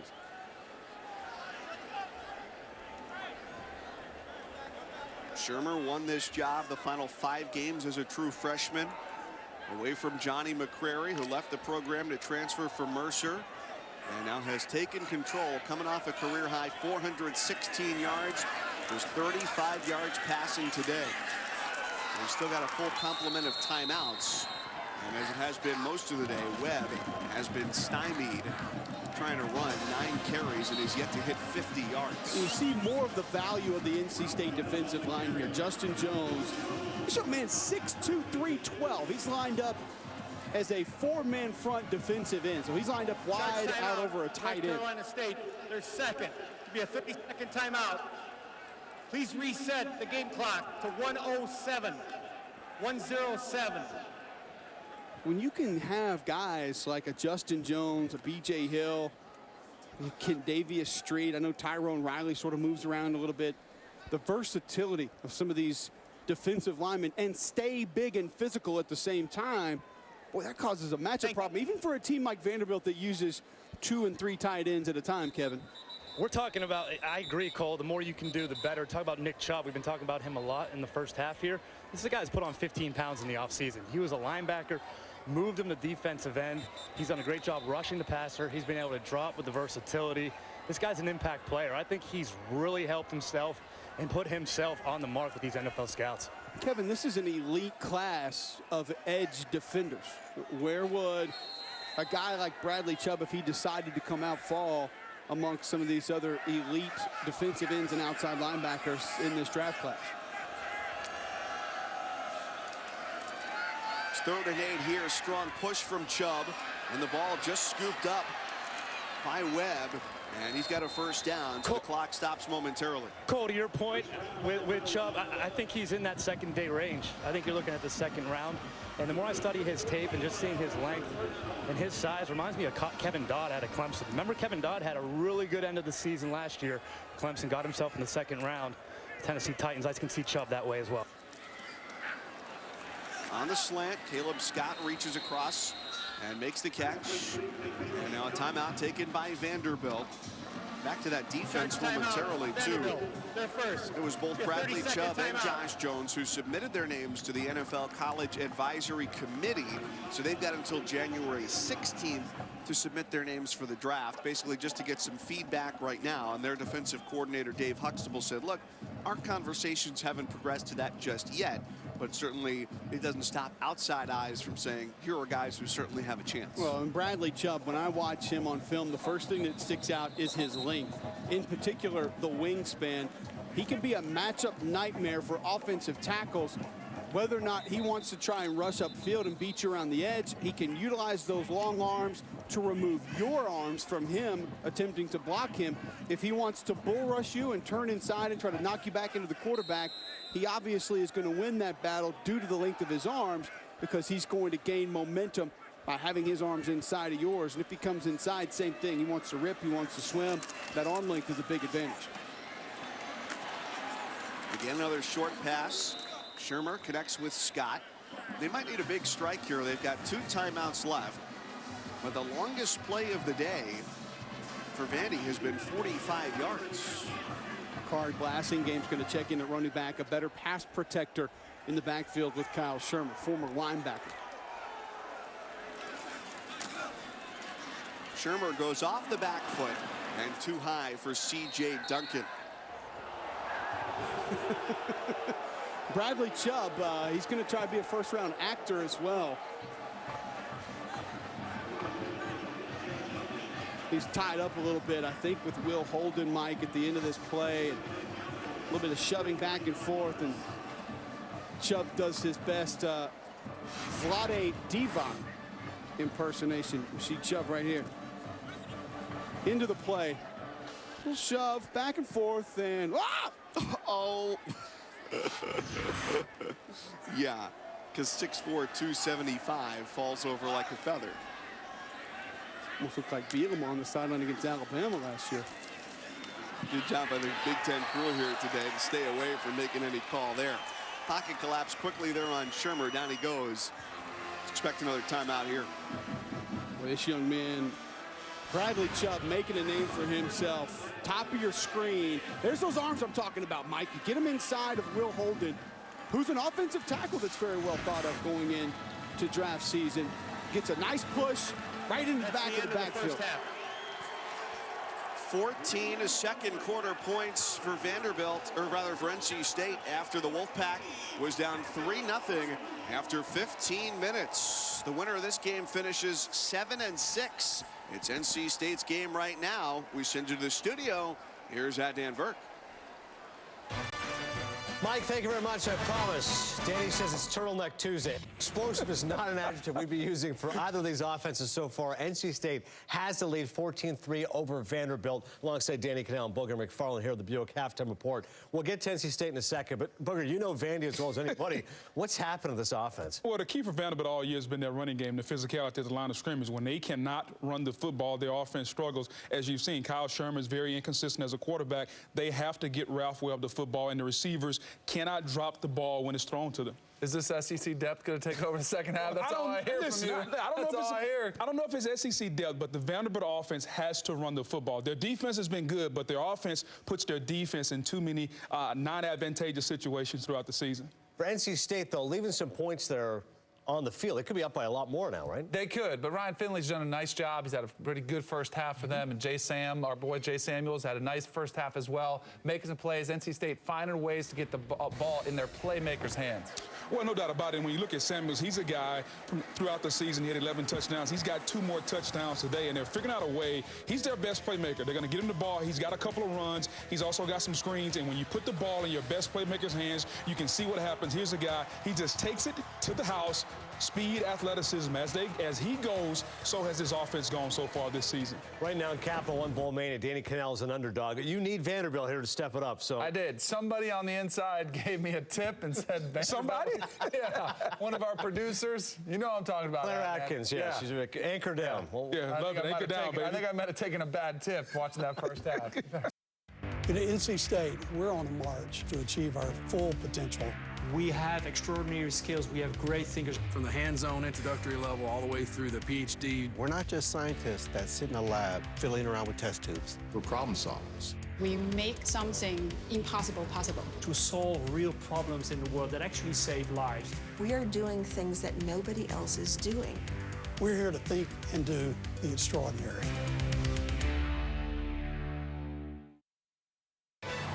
This halftime report is presented by Buick. Celebrate the holidays with a new Buick. The third game of our triple header today on ESPN and ESPN2. NC State's Jalen Samuels coming through so far as NC State has a 14-3 lead over Vanderbilt at the half. Kevin Weidel with Coach Dave Doran. Coach, low extracurricular activity at the end of that first half there. How do you get that next? Oh, I mean, they're just getting frustrated because they're holding them so bad on the offensive line. They're not calling any of it. We got 3 guys' jerseys that are ripped. So we just got to get them to calm down and beat blocks with their hands, and they're not going to call it. So we got to beat that block. Done a good job of getting Jalen Samuels the ball on the outside. What does he bring to the offense? You know, Jalen is explosive. He's dynamic. He makes plays when you give it to him. And if they're not going to honor our perimeter, then we're going to put it out there and see if we can make plays. Thanks, Coach. All right, thank you. Go Pack.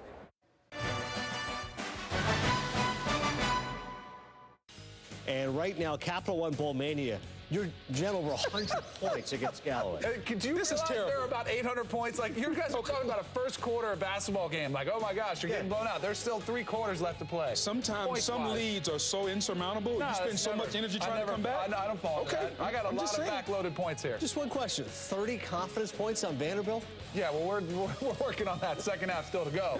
What offense are you looking at? We got more after this.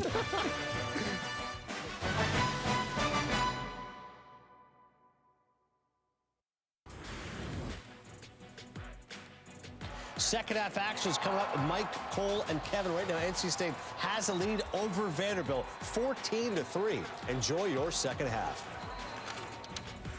This halftime report is presented by Buick. Celebrate the holidays with a new Buick. Welcome back to Capital One Bowl Mania. Welcome back to Shreveport, Louisiana, the Camping World Independence Bowl. NC State leads Vanderbilt at the half, 14-3. Both of these teams come in 6-6, so the winner of 2 teams that finished off strong in the regular season gets to say they finish above 500 as well at 7-6. Glad to have you back here up in the booth. Mike Cousins, former Auburn standout Cole Kublik. The difference right now is it was 3-0 Vandy after 1, all NC State with 14 points in the second. Finish. You mentioned finish the season strong. NC State finished the first half. They started slow. A couple turnovers didn't look good. Vandy has to finish this game if they're going to find a way to win. And they did not get it done either in the air or on the ground, trying to set things up with Ralph Webb. He had just 9 carries, 47 yards. Matt Days, 9 carries, 47 yards, but coughed it up early. And Ryan Finley has not tossed it long, 14-17. Jalen Samuels, 2 touchdowns, this one for 55. Such a weapon, Mike. He shows you how explosive he can be. Breakaway speed from Jalen Samuels, the H-back, fullback, tight end. And this game got a little bit chippy late. As you see Bradley Chubb there. I don't know if he's pointing out who's on his Christmas list next year or not, but he had a nice first half rushing the passer. You see 2 sacks there for the NC State defense. Got a pick, 4 pass breakups. Vanderbilt must find a way, Mike, to get this offense rolling. A good field goal from 52 for Tommy Openshaw. Set the bowl record in the first quarter for Vandy. And then Openshaw with a miss. So those were the scoring opportunities for Vanderbilt, down 14-3. And the Commodores won the game's opening kickoff. They deferred and now choose to receive the ball here to start the second half with Darius Sims back deep for the Commodores.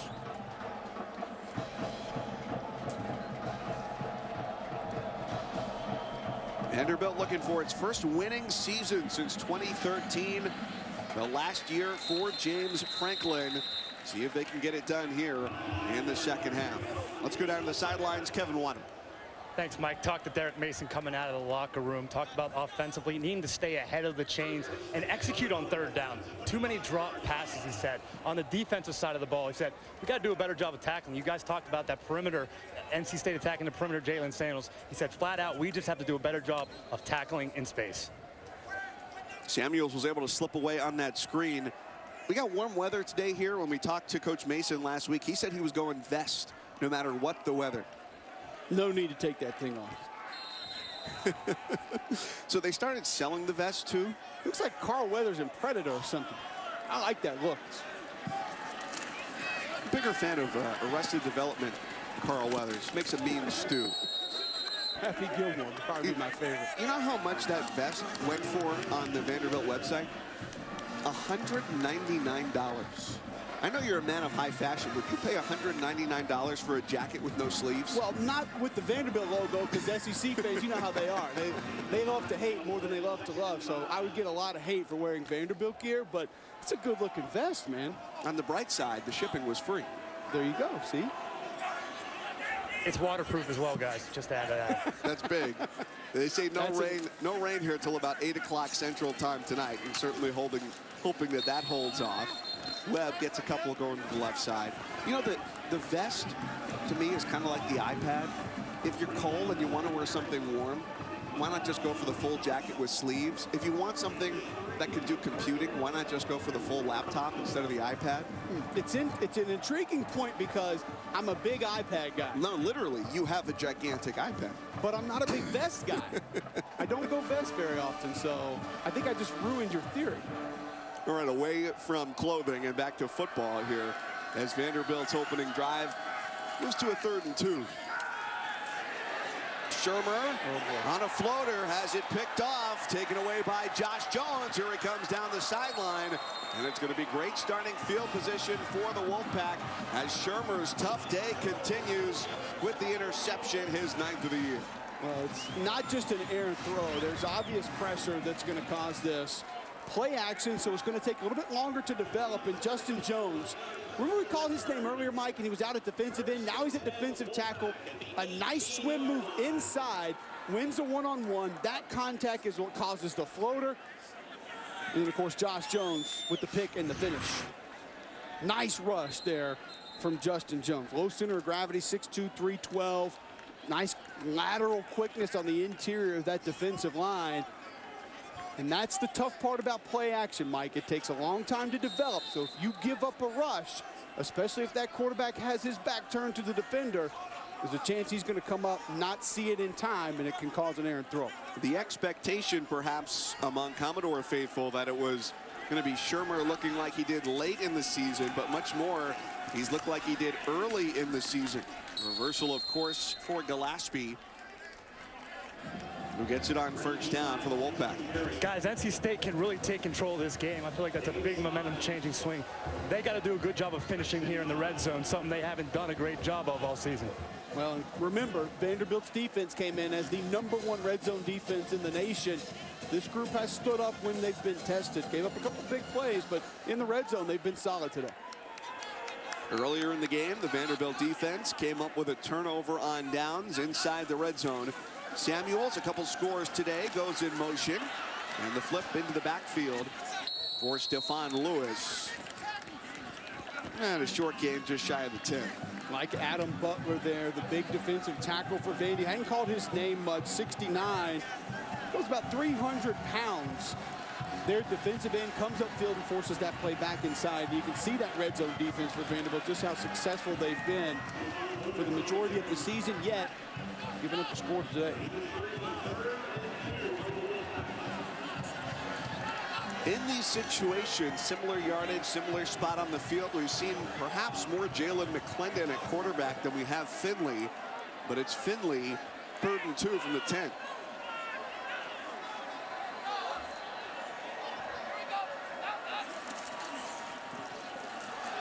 On the option, Finley keeps it headlong down to the 5-yard line, and it's 1st and goal, Wolfpack. Nice decision from Ryan Finley. Watch the patience, Mike. Charge timeout for an injured player. Okay, I'm going to stop right there because I gave him credit for having patience, and it's obviously a busted play. Finley looks to go zone read, holding the football out, waiting for Matthew Days. Days takes off left like it's that quick toss that we've seen earlier in the game, so a little miscommunication. And it's an injured Vanderbilt player, Jakari Thomas. I think he took a shot from Adam Butler, 69. Guys, I'm down here on the field. They're looking at his right arm. I'm right behind the end zone here, about 15 yards away. Laying down and looking at his right shoulder, rolling him over. That's a lot of weight to have fall down on top of you. Butler, the defensive lineman, 295 pounds, falling on Thomas at 225. Well, it looks like Thomas sort of redirected back into the middle of the field, and Adam Butler was coming from that direction and caused a collision. Remember, Thomas had to step out for a few plays in the first half. What looked like an upper body injury, but he returned a couple plays later. I wonder if it's from the same thing earlier we saw in the first half.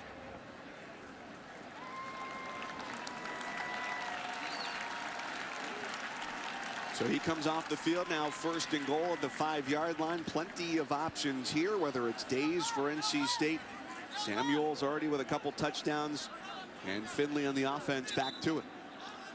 Happy birthday today to Ryan Finley as well, 22 years old. He's a redshirt sophomore, transfer from Boise State, graduated in 3 years, and got a 6th year due to injury. So they've got him for 2 more years after this as well.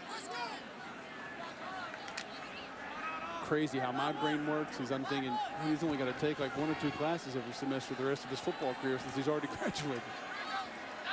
Says a lot about your academic pedigree, huh? Thank you.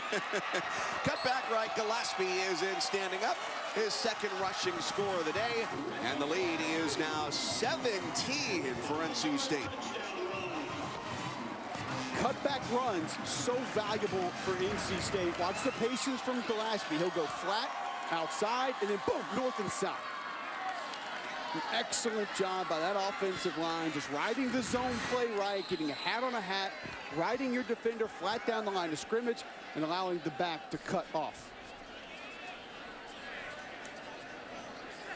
Connor Haskins, the grad transfer from UNC Pembroke, with the extra point, 21-3, NC State.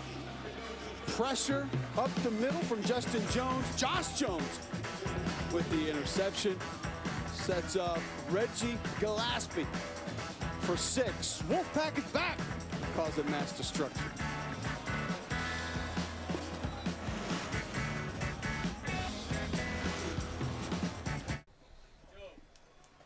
Welcome back to lovely Shreveport on this day after Christmas, as some call it Boxing Day. Fisticuffs between NC State and Vanderbilt, 21-3. Tomorrow it's a bowl quadruple header. Noon Eastern, the Zaxby's Heart of Dallas Bowl, Army of North Texas. At 3:30, the Military Bowl presented by Northrop Grumman, Temple and Wake Forest. Then at 7, Minnesota and Washington State in the National Funding Holiday Bowl. And they wrap up the day, Boise State and Baylor in the Motel 6 Cactus Bowl. Cole, we're probably looking at the most crucial drive of the game coming up right here for Vanderbilt, down 21-3. If they don't come away with some points, this game starts to get out of reach pretty quickly. No, I would agree, and we talked about it just before the half of that Vanderbilt offense. Not built to go fast, up-tempo. It's just not their MO, not who they are. They'll get an advantage here.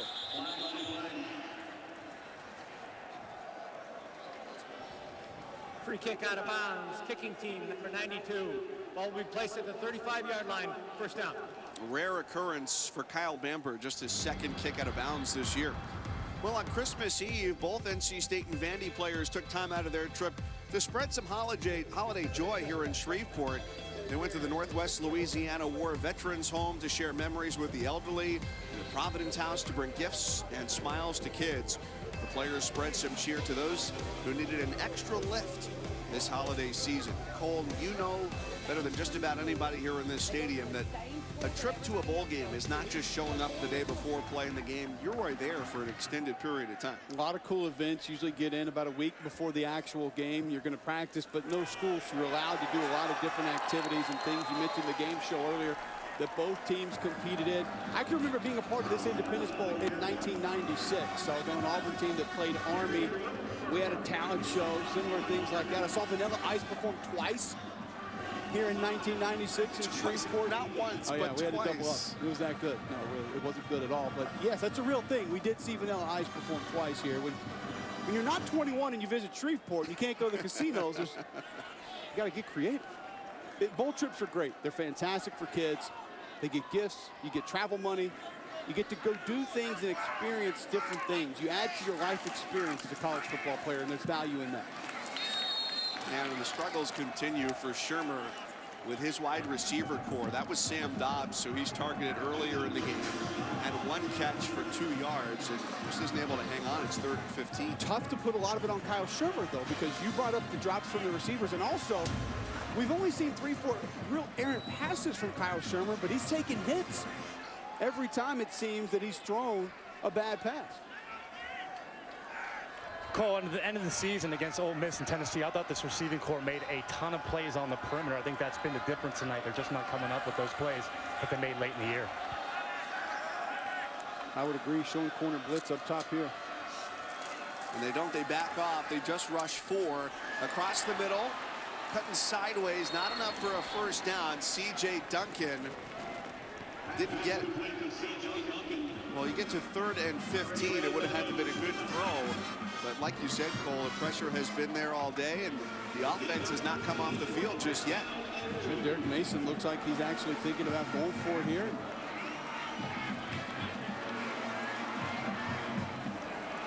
All right, so 4th and 2.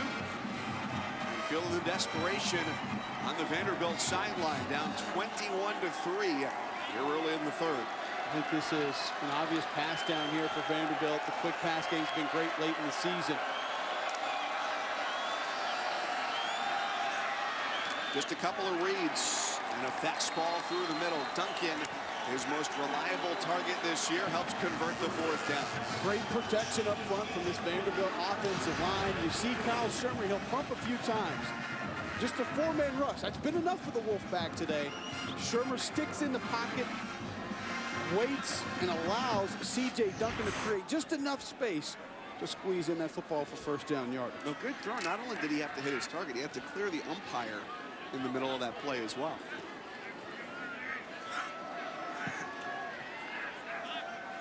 First and 10. Can they establish Webb? 11 carries, 45 yards. Instead, they want Shermer throwing deep like he did in the last 2 weeks of the regular season. Incomplete, looking for Lipscomb. Mike, Kyle Shermer is 1 of 9 on first down passes today for 5 yards. Now, you hear 1 of 9 and you say, okay, that's not good. We would like our percentage to be a little better than that. But think about inherently what that does to you on 1st and 10. Automatically now, you're in 2nd and 10. You're off schedule a little bit. You're not ahead of the chains where you would like to be. And I think that really changes up and complicates your play calling on 2nd down if you're Andy Ludwig. Webb, and it's going to be about 3rd and 8. So for Ludwig, former offensive coordinator at Wisconsin before he came here to Vanderbilt, now in his 2nd season. From your, just a general guess, how much does that slim down what his options are play calling wise when you're going 2nd and 10, 3rd and 8? Well, I think the confidence with Kyle Shermer has grown enough that it doesn't really narrow it down too much. But I think what it does is it limits your run game, and it limits your run options and maybe some run-pass options, which Vanderbilt does have a few of. They don't really make a living on RPOs, but they've got a couple in there. And some quarterback read plays as well. Those go away. It's a 6-man rush right up the middle, and Shermer is dropped, and a hard hit from Arias Moore, who went airborne before making the sack. Well, this is going to remind Vanderbilt fans of Zach Cunningham's field goal block against Auburn. Here comes 58, right up the gut, A-gap. Ralph Webb goes low, whoop! Arias Moore, watch this vertical, yaga! Boom, quarterback sack. That is some unbelievable athleticism from the NC State linebacker.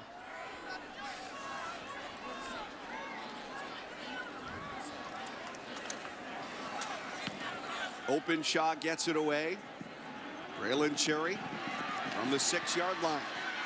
He's got a nice opening through the middle, and now some more space. He's dragged down at the 42-yard line.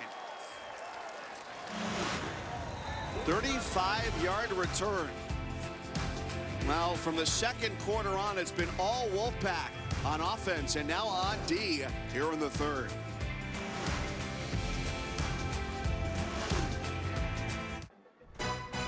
The Camping World Independence Bowl, brought to you by Camping World. Get one-stop shopping for everything RV at your nearby Camping World RV Supercenter. Taco Bell's $1 double-stacked tacos. And the Quicksilver card from Capital One. Earn unlimited 1.5% cash back. Every purchase, everywhere. The birthplace of where Elvis has left the building was first spoken. The Shreveport Municipal Auditorium.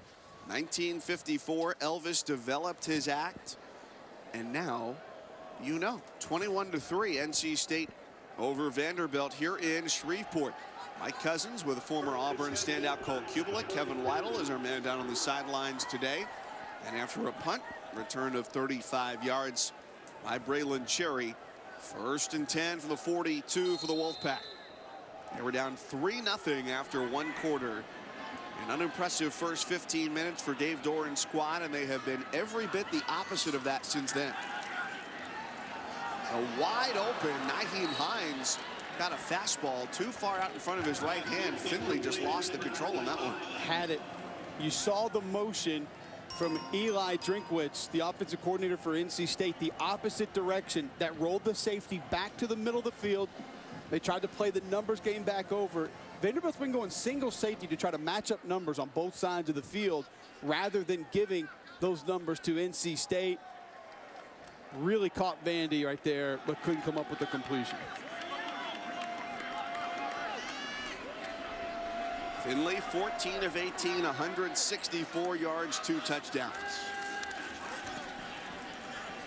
Off target again, intended for Stephon Lewis. Put yourself in the 3rd and long now, and these Vanderbilt defenders haven't really had many opportunities to sort of tee off and come after Ryan Finley in obvious pass rush situations. NC State, after the first few drives of the game, has been ahead of the chains and put themselves in good spots, especially on 3rd down. Cole, studying Derek Mason in this defense, he brings a lot of exotic, different blitz looks from all 3 levels. Let's see if he tries to generate some pressure here, create a turnover. This is a fun one here to watch. Adam Butler wind up at defensive end. He's got legitimate pass rush skills out wide. On the comeback, the catch is made by Lewis, and he's down to the 45-yard line. A 1st down for the Wolfpack. Good enough protection and a nice route from Lewis. Cole, great anticipation by Finley there. Got the ball out before Lewis was out of his break. Pass heavy on this drive. It's one-on-one coverage to the sideline and incomplete. May have been a difficult one to grab for Kelvin Harmon, no matter what the case with where that ball landed. I'm okay with it, though, Mike. You've got a nice, comfortable lead here, 21-3. You're getting some man coverage across the board, single safety in the middle of the field. Not going to be able to come over and help on that play. Take a couple of shots with these bigger, physical receivers. These are big corners that Vanderbilt has as well, so it's an intriguing matchup. But I like taking the shot there. Matchup there was 6'3", 196 against Jawan Williams, also 6'3", at corner for Vanderbilt. Empty backfield. And the quick throw for Gillespie. Gain of 3. We haven't really seen Ryan Finley and this NC State offense attack the seams. They'll lull you to sleep with these throws to the perimeter. They'll go outside, outside, outside, quick throw, but they will take those shots down the middle of the field when they find a mismatch or get a look that they appreciate. On this drive, 5 plays for the Wolfpack. All of them have been passes. Now 3rd and 7 and a timeout.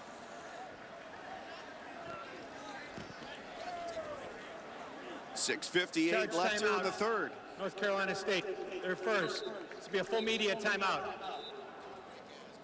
18-point advantage as the Wolfpack look to finish out the year 7-6.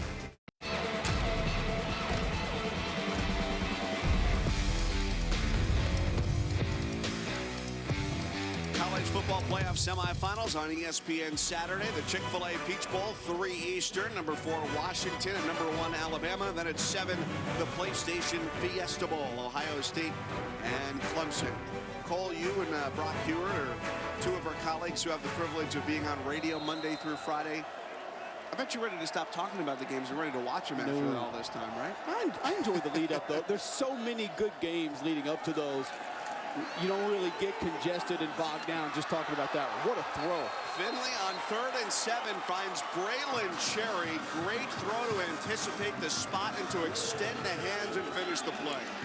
Well, Cherry has been a big play waiting to happen this season. He's been the cherry bomb for this NC State offense, and you see there, nice double move and excellent hands to go out and attack that football and haul it in as he's going down. 24 yards on the play. Late substitutions coming from the Vanderbilt defense. And it's coached by Derek Mason. He's quickly up there to call a timeout. Derek Mason took over this program 3 years ago, has seen consistent growth. 3-9 winless in the SEC to 4-8, a 2-win season in the SEC. Now this year finished strong at 6-6. But my question for you is, when he made the change to appoint himself as the defensive coordinator, it's him and it's Rocky Long in college football, where the head coaches are the defensive coordinators. How do you feel like that's changed the defense for them? I feel like they've grown tremendously. I think he does an excellent job as a defensive play caller. I think the young men on his team have reacted better to what he's doing for them as their defensive coordinator. And sometimes, Mike, you just need to find a way to dial yourself into the task at hand. And if Derek Mason didn't trust somebody else to handle his defense, which obviously didn't trust him as much as he would trust himself, I'm okay with it. And I'm really okay with it because he had a year or two to understand what it was going to take to be a head coach. So the organizational aspect, how he was going to delegate responsibility, he knew what was at hand there. So he thought, hey, I got here calling defensive plays. I'm going to go back to doing what I do best. A fake the toss and a one-hopper for Samuels had potential to be a big play. And for Mason, too, in year one, you bring in guys that you think are going to be right for your staff, and then he's got a clean house. That's not an easy thing to do, to say, hey, you're my pal, but it just hasn't worked out the way we thought. Yeah, it's not, but these coaches are well-versed in turnover, and that goes for the roster, that goes for the coaching staff, that goes for some of the folks that work in the athletic department, maybe in administration. They understand that things are going to change, and that's what the great ones are able to do well. They're able to replace and they're able to exchange different bodies, whether it's on the field with their team or in the coaching staff or in administration. Second down, Gillespie cuts it back right. No gain on the rush. A little extra finish here from Adam Butler, I think it was. Mixing it up there a little bit after the play.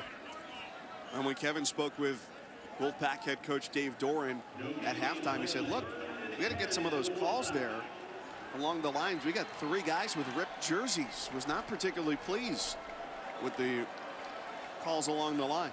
Get better jerseys.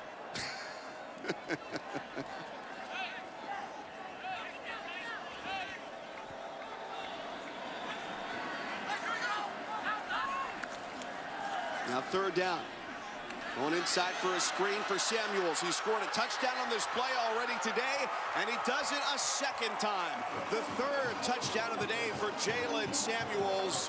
He can do it all.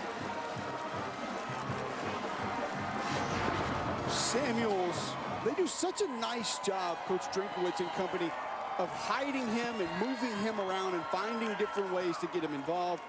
Lined up out wide here. Quick distribution on the screen. Couple of linemen downfield throwing blocks, and Samuels is in for the score.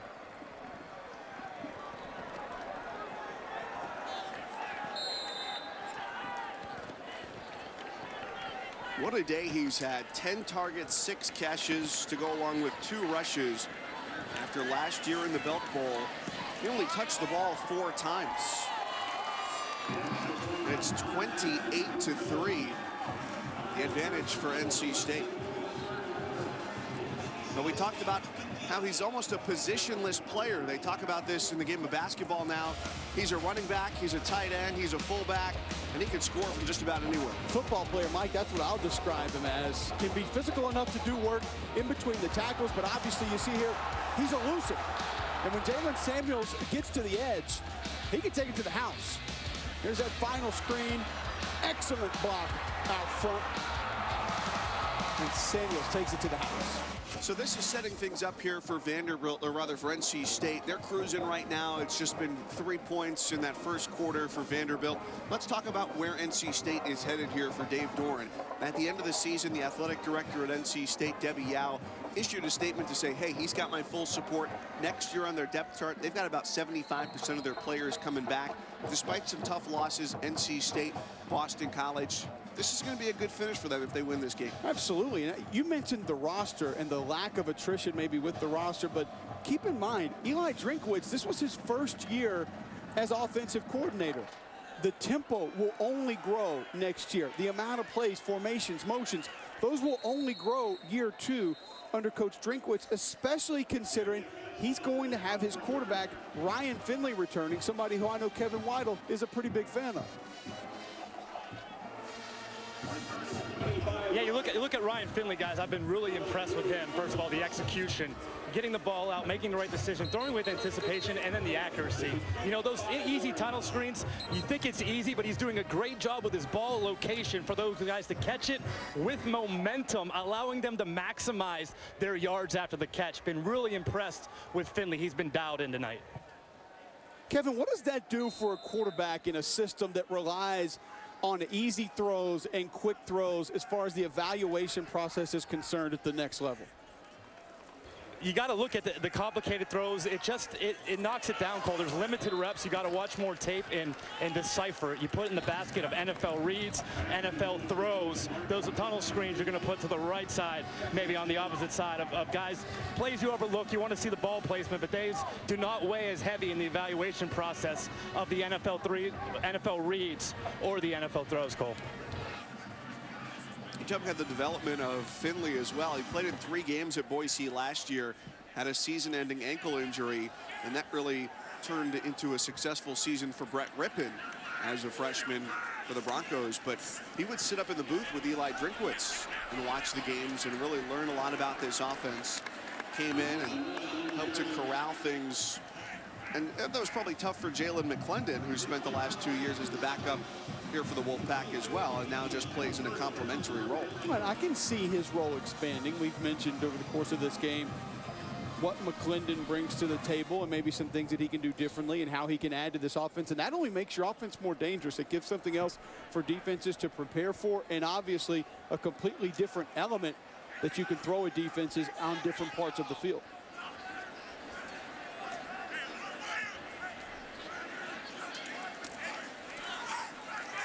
A lot of window dressing for this play. It's Sherfield coming around the corner. Read well by the Wolfpack defense. Rather Lipscomb, a freshman from New Orleans who got the carry.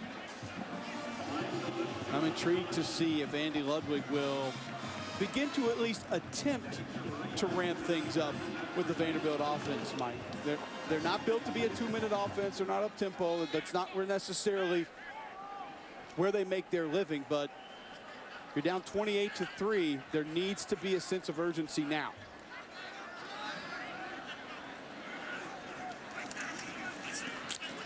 Second and 6. And Ralph Webb, the all-time leading rusher for Vanderbilt, his 14th carry, is yet to get to 70 yards. Boy, they've really quieted him after a season where in the first 12 games, 229 carries. That's a heavy load for 1,172 yards and 12 scores on the ground. Well, I think Ralph Webb's an intriguing case. We mentioned Fournette, McCaffrey, and Dalvin Cook, some of the elite backs. Kevin Weidel can maybe tell us about where Ralph Webb falls into the equation of, is it in his best interest to return? And I say that just basically based on the amount of work that he's done. You mentioned it, Mike. He's the all-time rushing leader in Vanderbilt as far as yards are concerned, but also from an attempts standpoint. He has more carries than any other running back in Vanderbilt history and has the option to return for his senior season. Lipscomb the catch and a first down as the rain has started to fall here in Shreveport. Kevin, what are your thoughts on Ralph Webb maybe returning, not returning? How much could he help himself? Where does he fall if he did come out in this year's NFL draft? I think like Days, he could be similar. You see him in the day 3 range in the mid rounds with Webb. One thing you like about it, Cole, you mentioned all those attempts. This guy's played in 36 career games, all 36 career games, started 36 career games. So he's proven to be durable for a 200-pound back. That is impressive by him. To me, the running back situation is always different. You mentioned it earlier in the broadcast. The shortest shelf life of all NFL players. When you're at the other positions, you gradually decline. When you hit the running back position and you lost your edge, you fall off a cliff. So to me, the short shelf life, the beating that they take with the carries to their bodies, I don't ever have a problem with a running back declaring early, just from the position standpoint. You look at an example last year like Peyton Barber at Auburn. He doesn't get drafted. He goes free agent, but he ends up making the roster and getting carries for Tampa Bay this year. Well, how much could Peyton Barber have improved himself by returning this year at Auburn? Does he get drafted in the 5th round, 6th round? I don't think he's going to bump himself up to round 2 or 3 with another season. He had already been ultra productive. So is it a question of just how much natural talent a player has to begin with? Well, I think Kevin said it.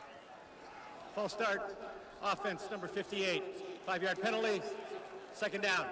That position is so different and so specialized, not even from necessarily a skill set perspective of, can you break a big run? Can you pick up the blitz? It has so much to do with durability and mileage and wear and tear. And there's not a lot of Frank Gores out there that can just do it and rip ACLs every few years and then come back and keep doing it for another 4 or 5 years. There's a reason those guys are so hard to pick in fantasy every year, because you never know who's going to have the breakout year or the quote-unquote letdown year. Duncan over the middle makes the catch. And, you know, not to be really depressing about it and look at it in these frank terms, but the window in which you can make a large amount of money is not very big. And so when that window opens up, you can't fault a guy for taking that chance. Draft analysts like Kevin Weidel, who we have on the sideline, will tell you running backs are usually, it's a 1-contract position, and it's that 2nd contract where you get really good money, where you can potentially get big money, and the possibilities of getting a 3rd lucrative contract are very, very slim. Leave it to Cousins to bring up fantasy football, Cole. Exactly. Yeah, like you guys don't play. 3rd and 8 for the Commodores. Good throw, good catch. Sherfield does pick up the first down. Kevin, I would like to say I was in 2 leagues this year and have proudly finished last in both. Does not surprise me after watching some tape with you last year at Mississippi State, Cousins. There's Bradley Chubb, left side of your screen. We talked about the wingspan, those arms. A very nice swipe to the arms of Justin School, who's out there attempting to go with that punch in his pass set, and Chubb just swipes those hands away, and then it's just an easy rip, opening up a direct path to the quarterback. Webb just trying to wait for an opening. Justin Jones, the defensive tackle, grabs him from behind on the first down run. Take another look at Bradley Chubb. Bottom of your screen, watch the swipe, gets the hands off, and then it's just an easy pass to the quarterback.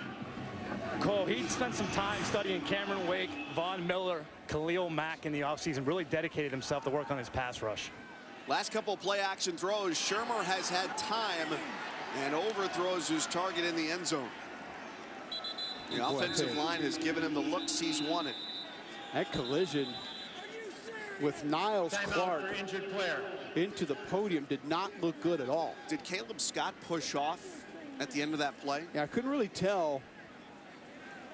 It did seem like Clark gained a little bit of momentum going into that stage that's set up behind the end zone. Oh yeah, a little shove there. Niles Clark, the nickelback, went down. That shove came from Caleb Scott. And a violent collision into that stage. I know there's a pad there, but you get gaps in those pads sometimes, and maybe hit a metal post. Glad that he's up walking off the field. That didn't look good.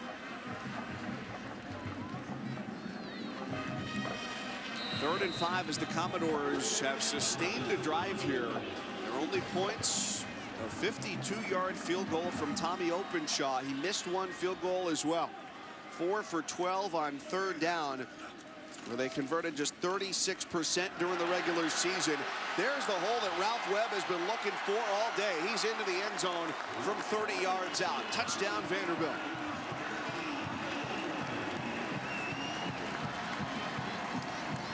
It only took him 17 carries to finally break one open.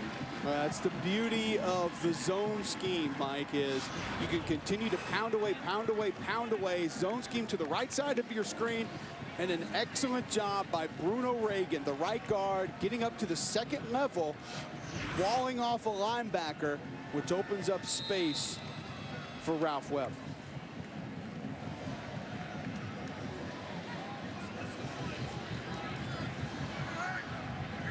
Tommy Openshaw with the extra point. He's a perfect 35 for 35 on the year. Watch Bruno Reagan, 61, is going to work his way up to the 2nd level and remove a linebacker from this play. Zone play, Reagan gets up. There he is, walls back on the linebacker. That keeps the backside defender from coming over and making a play. Ralph Webb to the house. See, not a lot of movement by that offensive line, Mike. That's the beauty of the zone play. You ride him flat down the line of scrimmage and allow Webb to pick the hole that he wants to hit. Cole, Ralph Webb, the one thing we were just talking about in his evaluation process, what I liked about that, I love the tempo that he runs with as a runner. You saw just a little stutter skip there in the backfield, and then he turned on the afterburners. That short area burst acceleration out of cuts was really impressive and on display on that touchdown run. We're not talking Le'Veon Bell here, where he's basically stopping behind the line of scrimmage and then darting north and south. I mean, that guy is a completely next level vision character running the football. But Ralph Webb, really nice patience, and I think Kevin said it best, good vision as well. Would you buy Wayne Gallman? That was the comparison that NC State defensive coordinator Dave Huxtable made. From a conference perspective, yeah, I'll buy that. I don't think he's as big, but he runs as physical. And Kevin talked about it. I mean, he started over 30 consecutive games at that position in this league, in the SEC. That says a lot about what Ralph Webb physically is capable of doing. All 36 games in his career. Webb, the junior from Gainesville, Florida. And a play hurt too, Cole. I mean, he battled an ankle injury all season towards the end of the year here. Was battling an ankle injury. He's willing to play hurt, showing durability. That means something in his evaluation. And I can tell you from sitting down with him earlier in the season, had him, it's the 4th time I've had Vanderbilt this year. We got to visit with Ralph a few times. You won't meet very many more impressive young men as you will Ralph Webb. From the 5-yard line, Nyheim Hines for the Wolfpack. Just out across the 20. These two teams met each other back in 2012. The Music City Bowl. Vanderbilt came into the game on a 7-game winning streak. Zach Stacy, he was the all-time leading rusher until Webb took that title away. Went over 100 yards, was the MVP. And Jordan Rogers, we know him, took advantage of 5 turnovers from NC State. James Franklin picked up the win. The Commodores had their best season since 1915. And after that game, got to give credit to our friend Joe Giglio down at the News and Observer in Raleigh, who wrote this story in the newspaper, was that game was crucial to where Matt Days, the running back for NC State, ended up. Because he tried to call James Franklin after that game, no answer. Tried to call other people on the staff, no answer. Because the grind doesn't stop for the coaches when the bowl games are over. They've got to go out, they've got to be recruiting. So instead, he ended up committing to NC State. It's worked out pretty well. Vanderbilt got Ralph Webb out of it, and Matt Days has been a 1,000-yard rusher, the first for NC State since T.A. McClendon in 2002. The trickle-down effect of recruiting is not something that's often discussed. I don't think a lot of casual fans really realize that there are a multitude of players for each school that are sitting there nearing signing day, just waiting to find out which other players are going to say yes or no to a particular school, which, if they say no, possibly opens up a spot for them. If not, they're going to have to find another place to go play college football. Further down the depth chart for NC State at running back, DeQuay Nichols, the redshirt junior from Rockingham, North Carolina, gets just his 18th carry of the year. Well, and this is when Tyler Jones, Garrett Bradbury, Joe Selfo, the South Alabama transfer center, third quarter.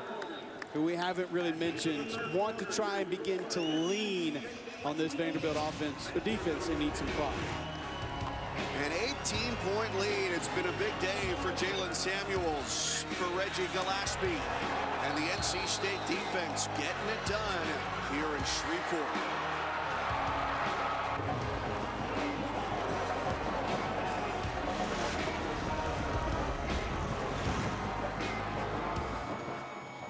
Hello, I'm Shreveport Mayor Ollie Tyler. We are excited to host the Independence Bowl, and we welcome students, alumni, and fans from both Vanderbilt and North Carolina State. In Shreveport, we have historic landmarks, cultural arts, premier golf, world-class fishing, and an endless variety of entertainment. We're proud of what we have to offer our citizens as well as visitors to our community. This is indeed a wonderful place to live, work, and play. Shreveport is a great place to call home.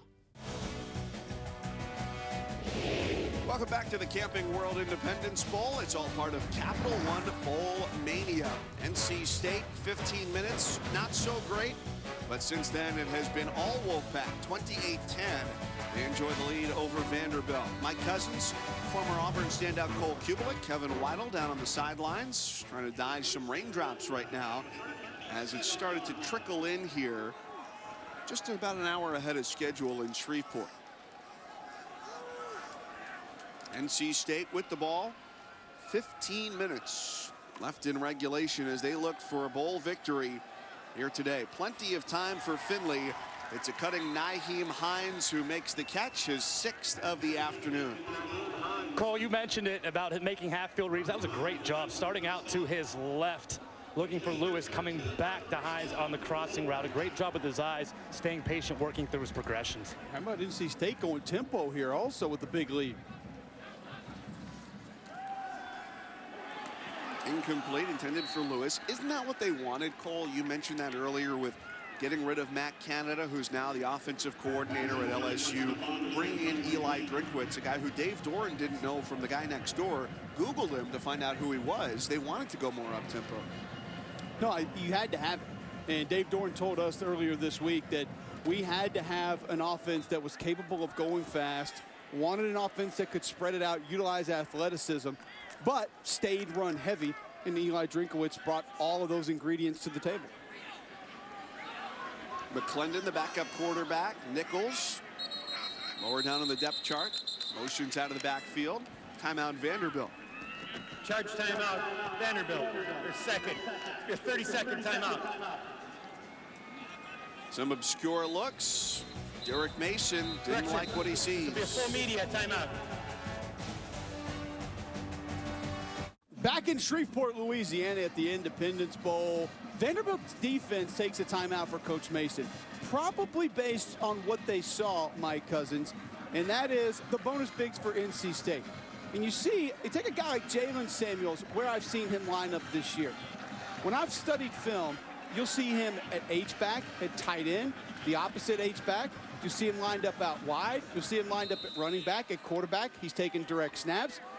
Multiple players for NC State lining up in multiple different plays, which makes personnel recognition very difficult for an opposing defense.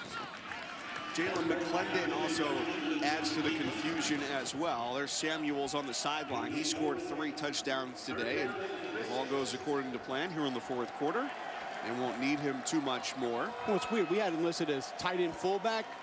You see him catch some of those screens tonight. It's difficult to classify him as that. He's obviously somebody who can get out in space and be a big playmaker.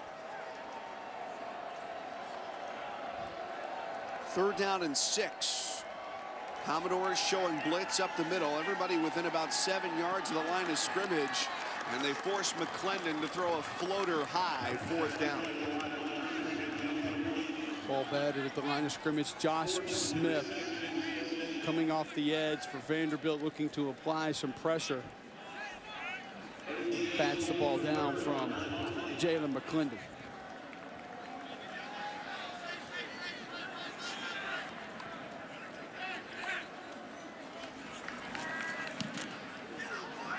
Cole trying to land one inside the 20. He's done it 14 times this year. And add another to the tally for the sophomore punter. How about that hair? The Camping World Independence Bowl, brought to you by Camping World. Get one-stop shopping for everything RV at your nearby Camping World RV Supercenter. The Louisiana Seafood Promotion and Marketing Board. Know better, eat better. And T-Mobile. Switch to the network built for unlimited data.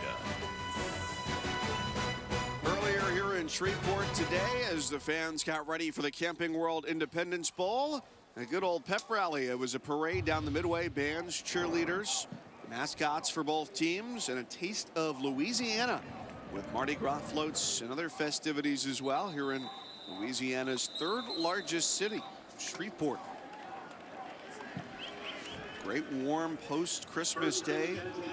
As NC State is up 28-10, looking to put to bed a losing streak against the SEC. They've lost their last 5 games against SEC opponents back to 1999. And now on defense here after a punt, 1st and 10 from the 12 for the Commodores.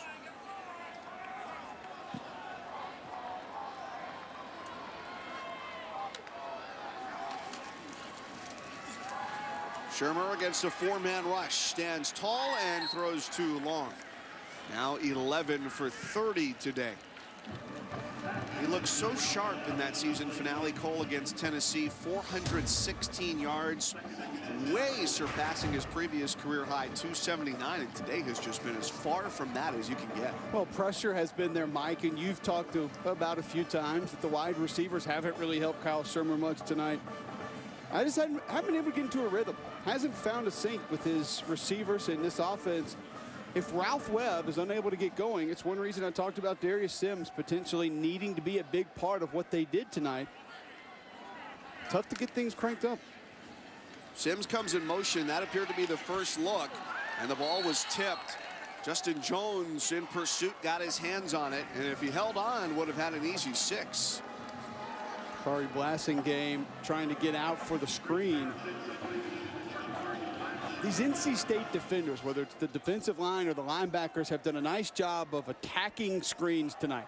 Attacking the linemen that want to get out and block on screens, and attacking the backs that are attempting to release out on screens as well. Throwing them off track and not allowing them to gain space. Vandy 5 of 13 on 3rd down.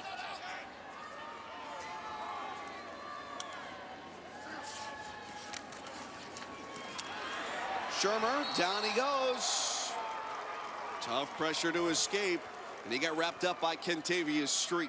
Kentavious Street, another one of those defensive linemen. 6'2", 290, can do both, inside, outside. Here at defensive end, watch that spin move back inside.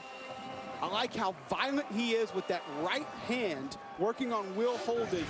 Mike, when he spins back around and he just sort of backhands Will Holden at the offensive tackle position, give him a little extra oomph to knock him off and open up a path to the quarterback. But another one of those D linemen that can go defensive end, he can go D tackle.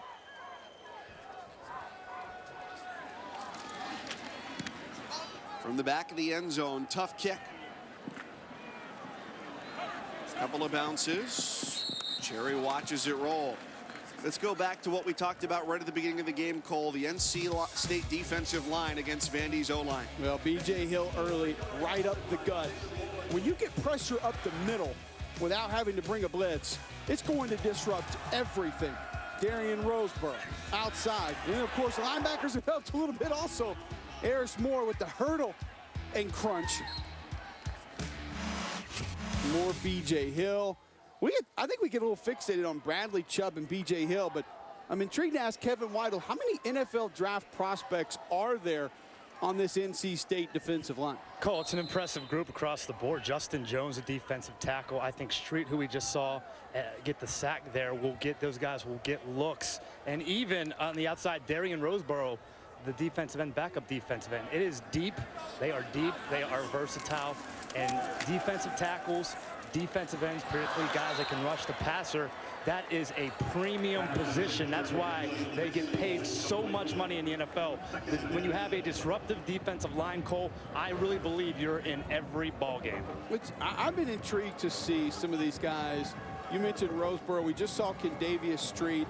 We've seen Justin Jones go out to end. We talked about it with Adam Butler a little bit. A big defensive tackle for Vanderbilt that can widen out and rush off the edge. How valuable is it to have a big boy that normally lives in between the guards be able to step out over a tackle and give you a little bit of a rush? No doubt about it, because they can convert that speed to power, Cole. I think it's such a big element. You have the speed rushers, and there's very few that are elite that have the flexibility in your torso like a Von Miller, who I don't even think's human, to be honest with you. He's more of an alien the way he can bend and almost keep his knees scraping the ground to work and bend that edge and get to the flatten and get to the quarterback. When you have the ability at 275, 280 pounds to win with quickness, but also convert speed to power, it keeps blockers on their toes and keeps them guessing, which makes it so difficult to handle. Couple of incompletions, including a drop for Samuels. Now 3rd and 10. Finley going for Samuels and a little bit too high for his 5'11" target. So a 3 and out for NC State. We got 12:28 left here in the 4th quarter. For as difficult of a day as it's been for the Vanderbilt offense, the Commodores are not yet out of this one. No, they're going to need to pick up the pace offensively and obviously find a few quick scores to clean up that 18-point deficit. But NC State, I think you could argue, has to do a little bit more there with the lead, with some time to wind off. They only use 14 seconds there.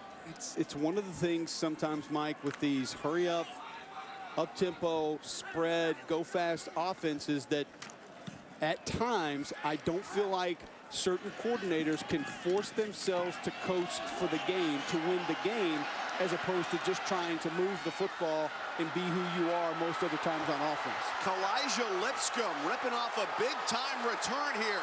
The freshman from New Orleans. Home state action, takes it inside the 10, and he rumbles all the way down inside the 5-yard line. 71 yards on the punt return. The big play that the Commodores so greatly needed here in the 4th. Now, you mentioned Mike Vandy might not be out of this football game. What a way to get right back into this football game. With the punt return setting up a score. Kalijah Lipscomb just dancing all over that Camping World logo.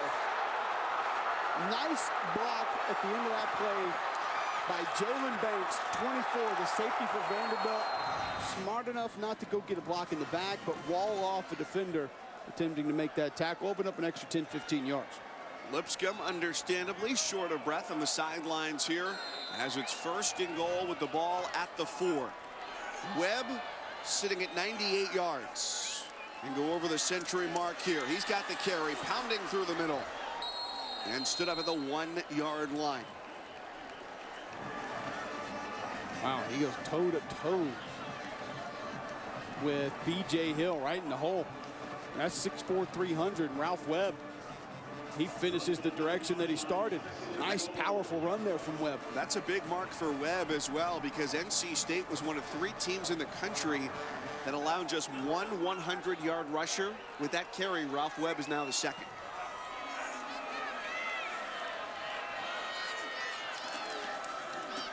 Shermer on the handoff again.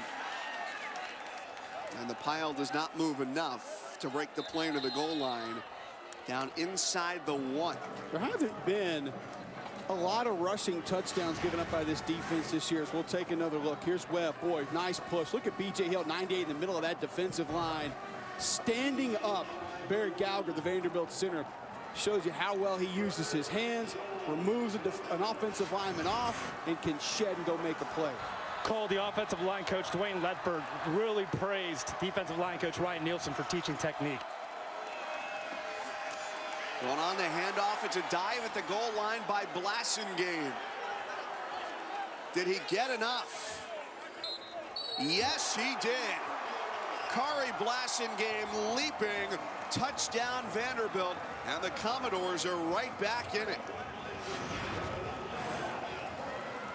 More good push up front from 98, but Blasingame is the short yardage back. Vanderbilt has 13 rushing touchdowns on the season. Kari Blasingame has 10 of those 13 rushing touchdowns on the year.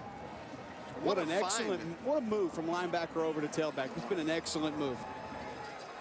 The position was a little bit too crowded, understandably so, fronted by Zach Cunningham, the All-American.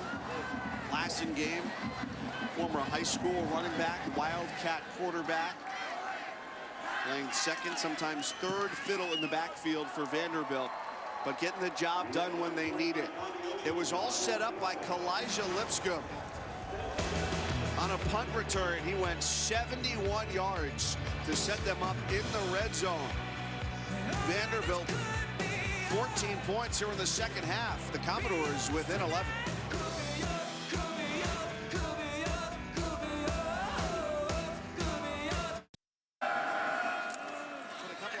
Plays. Number one, Arius Moore, you might see on SportsCenter tonight. And then how about this? A bevy of broken tackles, 71 yards on the return for Kalijah Lipscomb, the freshman from New Orleans. Set things up for Vandy and to get their second touchdown of the half. And after Monday Night Football tonight, it's SportsCenter at night with Scott Van Pelt. I'll have a complete post-game wrap-up. One big thing, Thad Beach, the best thing he saw today, maybe one of those two plays. SportsCenter at night after Lions Cowboys on ESPN, also streaming live on the ESPN app and watch ESPN. Although, is there a chance that a Maryland play ends up as one of the best things he saw today, since Maryland was playing in the Quick Lane Bowl today? Well, those are his boys.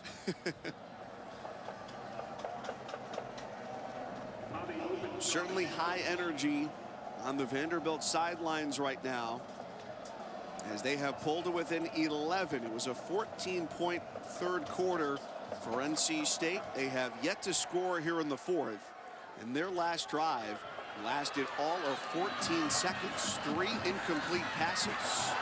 Now Nyheim Hines on the breakaway, trying to answer for the Wolfpack, and indeed he will.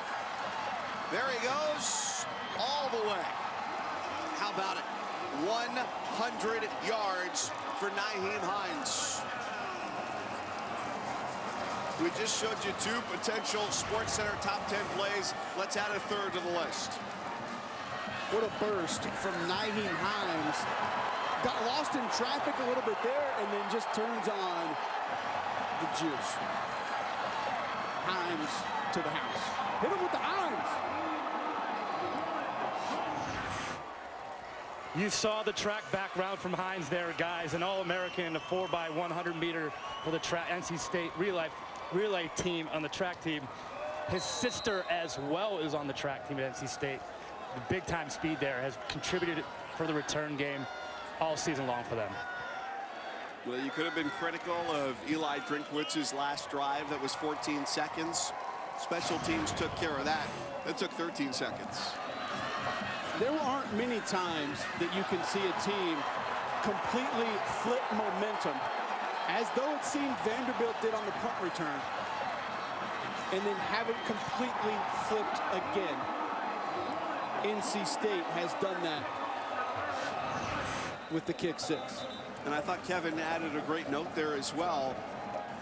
Nyheim Hines in the spring, first leg of the ACC champion 400-meter relay team. There's not a lot of teams in FBS that have a guy who's an outdoor track champion as well, who's just sitting back waiting to return kicks. Well, I can say this. I was around a couple of guys when I played college football that also ran track, and some guys who ran track who tried to come play football. That does not translate the way that most people would think that it does. Really? It just, handling a football, running with the football, eluding defenders, are not things that come very natural to a lot of guys with legitimate track speed. I'm surprised by that.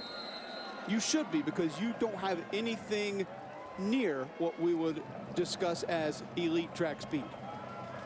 Would have taken him first round on this fantasy football team, Cole.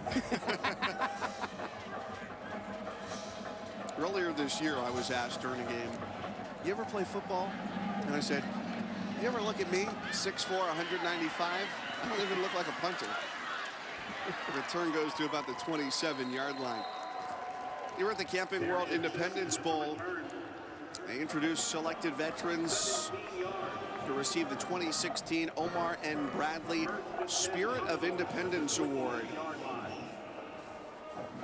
And accepting the award on behalf of those veterans, Shreveport base residents Lieutenant Colonel Edgar H. Gleason Jr., Gus Marcotte, Charles Higgs, Kenneth Darnell, and great servicemen honored here today at halftime. Very cool moment here at the half.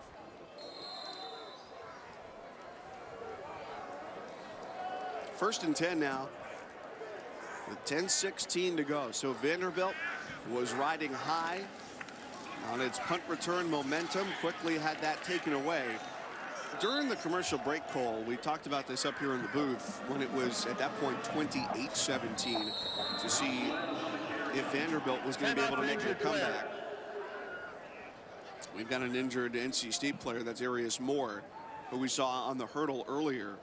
But the question was, it was a 71-yard punt return that set things up in the red zone for Vanderbilt, where they have been phenomenal this year in terms of getting the ball into the end zone. But now, do they have enough in them to go 75, 80 yards and put together a scoring drive? Well, you mentioned earlier in the broadcast, you said you thought this drive for Vanderbilt is one in which they must score, find a way to grab points. They ended up doing that, but when you're taking 5, 6, 7 minutes off the clock in those drives, there's not enough time left in this football game for Vanderbilt to operate the way they're most comfortable. Shermer over the middle, C.J. Duncan. Spun down at the 45-yard line, a gain of 15 for Duncan. And Shermer trying to get things going. The son of Pat, who's the former Browns head coach.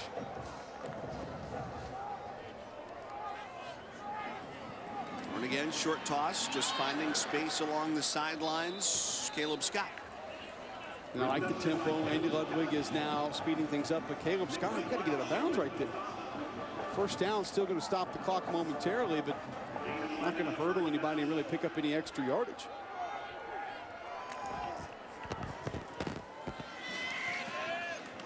Four-man rush off for Webb. He's met and shouldered out of bounds. Nice finish by Dravius Wright, the senior nickelback. Nice job by White coming up to make that play. It looked like Ralph Webb had a lot of space in front of him, and he understood immediately that he needed to get out of bounds. Nice grab also by Ralph Webb out of the backfield. Second catch of the day for Webb, who on the ground has 19 carries for 103 yards.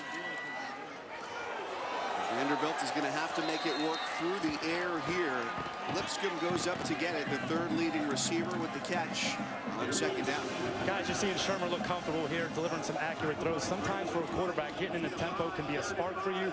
You're just playing, you're not thinking.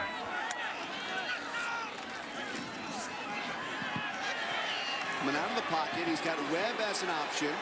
Also looking down the sidelines, and instead throws it away. Difficult not to think about that pass rush. Four-man rush here for NC State. Darian Roseboro coming in off the edge, applying some pressure, forcing Shermer out of the pocket. Now 4th and 5. 1 for 1 today on 4th down, 29% on the year. Who will they look for in the air? Sherfield and Duncan at the top of the screen, Scott to the bottom. One safety deep for the Wolfpack. They rush 4. Shermer's got all the time he wants in the pocket. Looking long over the head of his tight end, Jared Pinckney. Incomplete. And there are no flags on the play. It's a turnover on downs. Looks like a lot of contact towards the end of the route. Pinckney is a big physical target at 6'4", 250. Shermer wanted to take the shot, could not connect. Well, 4th and 5, trying to stretch it out. Pinckney, their 4th leading receiver, got caught up. And it's nothing but disbelief for Derek Mason.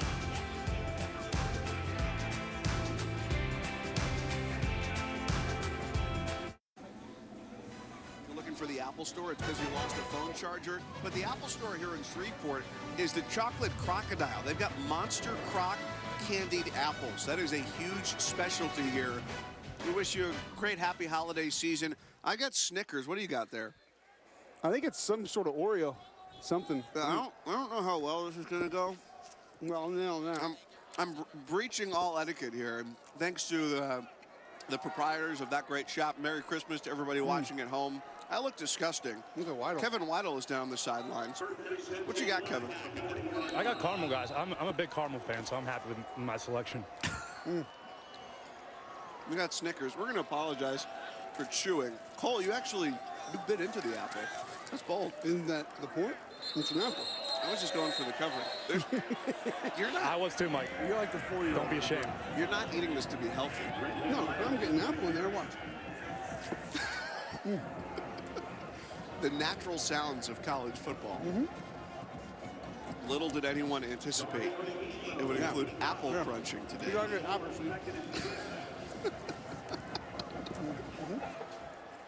That's going to be on your highlight reel for the end of the year. I need a napkin. Caramel stuck in the top of my mouth. I can't even talk. Sorry, I'm out. We're going to deduct the final 7.5 minutes of the game from your paycheck. Let's see if NC State winds some clock here. We talked about their last drive was just 14 seconds with 3 incomplete passes and then the 100-yard touchdown return off the kickoff by Nyheim Hines. We got a quadruple header as well tomorrow. So the bowl action continues noon, 3:30, 7 Eastern, and 10:15 Eastern as well as bowl season continues. 1st and 10 here for the Wolfpack into plus territory at the Vanderbilt 48.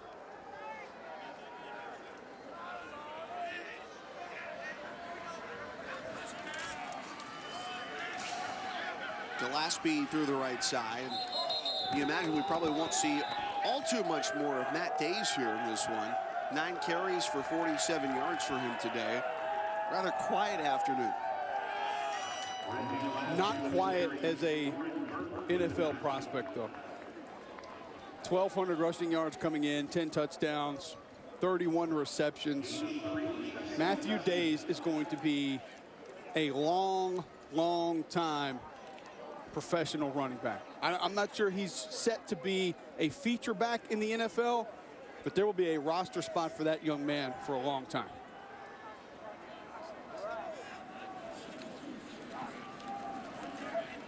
Gillespie right through the middle, 2nd down. Cole, you mentioned we're talking draft prospects, and we haven't even mentioned Zach Cunningham. We haven't even talked about him for Vanderbilt. The outside linebacker, SEC leading tackler. So much length, so much range with him. He's been out here, been impressive again around the football. There's some areas he can get better at, getting stronger at the point of attack. But he has a ton of range. He has what you like in terms of a linebacker, in terms of length. Be interesting to see with Cunningham. Get back to Cunningham after this play. I want to talk more to Kevin Weidel about that young man. Leading tackler in the SEC, averaged 11 tackles a game during SEC play this year, in which the Commodores went 3-5 in year number 3 for Derek Mason. Hot pursuit right there, getting into the backfield and making the tackle, Jawan Williams, the freshman from Nashville. Some youngsters getting some play time here for Vanderbilt.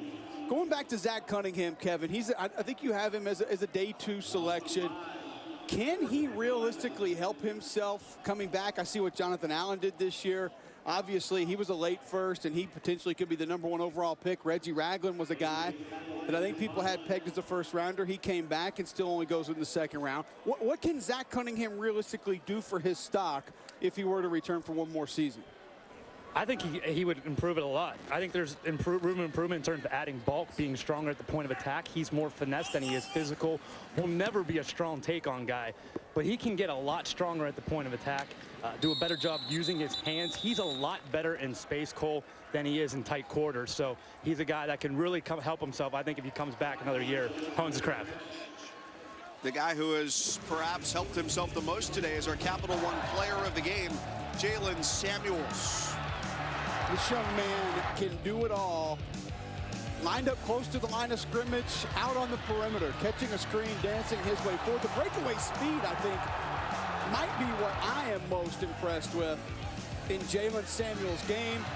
And then inside, working back out to the perimeter for another score. Jalen Samuels, the utility player for this NC State offense. Heck of a game. 6 catches, 104 yards, 3 touchdowns on 12 targets. Can't ask for much more than him today.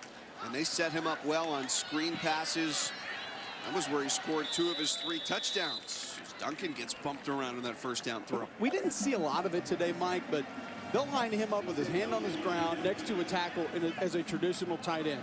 H-back, lined up, removed behind the tackle a little bit. Fullback, back in the backfield. Tailback, running back. We've seen him today lined up out wide and catch screens.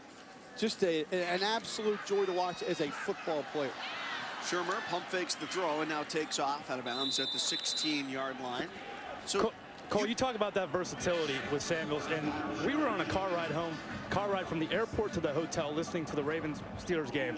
A guy like Kyle Juszczyk, who just made the Pro Bowl for the Baltimore Ravens, reminds me a lot of that in terms of he played running back in the one back.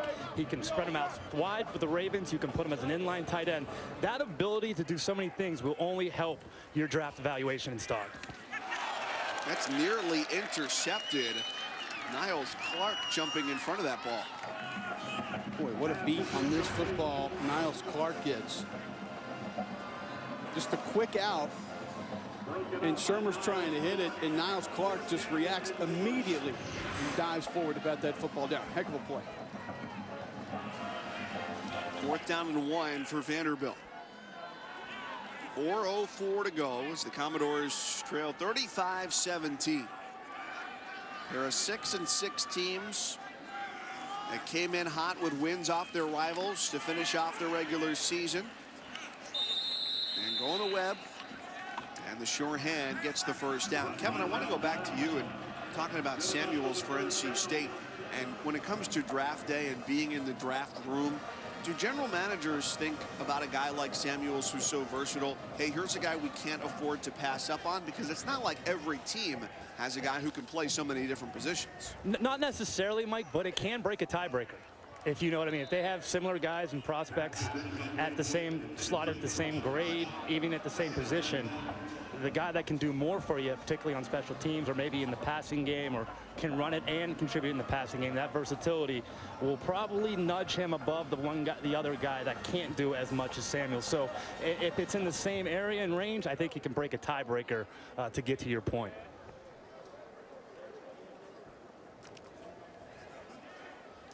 You think about what this NC State team has returning. You talked about it, Mike. A lot of youth on this roster. About 75% of their 2 deep is coming back next year. And that's a huge boost. There are so many positions where it'll be impactful. Quarterback certainly one of them. Another year where Drinkwitz, Finley are together. 5-yard penalty, 2nd down.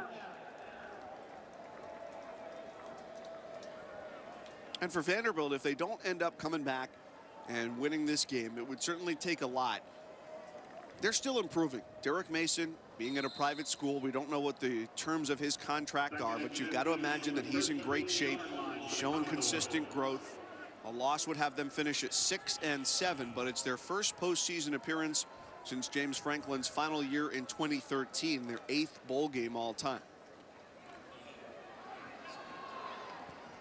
And there's no denying that what Derek Mason is doing is not easy at a school like Vanderbilt. No, but the foundation is set, in my opinion, for Derek Mason. He understands now he wants to call the defensive plays. That's what he's going to be.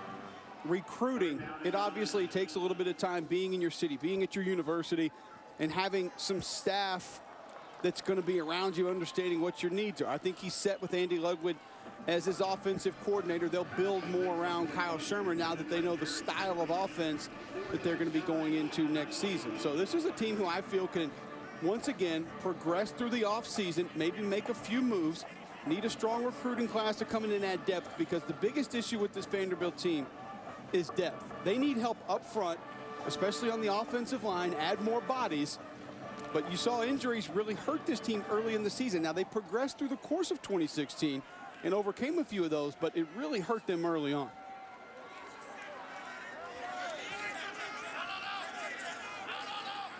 Fourth and 9. No time in the pocket, and Shermer is taken down.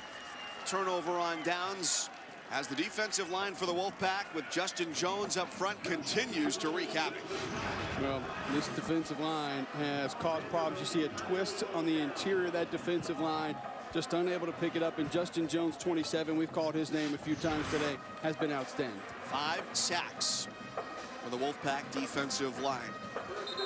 SEC not looking like it's going to get a victory here. Mississippi State did earlier today on a blocked field goal. What have you got for the rest of the ACC SEC Bowl schedule? Well, I tell you, very intriguing matchups coming. That one's not going to happen. Arkansas, who shows up for Arkansas? I think Arkansas is a team that's looked great at times, and they have not looked very good at all at times. I would give the advantage to Virginia Tech here. I think this LSU defense is going to show up against the Heisman Trophy winner, Lamar Jackson. And how about Georgia Tech and Kentucky? That's also an intriguing matchup, a game that might take about 45 minutes because both teams are going to run the heck out of the football. But the thing that Kentucky lacks is athleticism on defense. Pretty good at linebacker on the back end, but up front, a defensive end, defensive tackle. But I think those bigger bodies are going to give them an advantage against Georgia Tech. And having the extra time to prepare for that triple option will be a big edge. Kentucky too fast, too athletic on offense for Georgia Tech.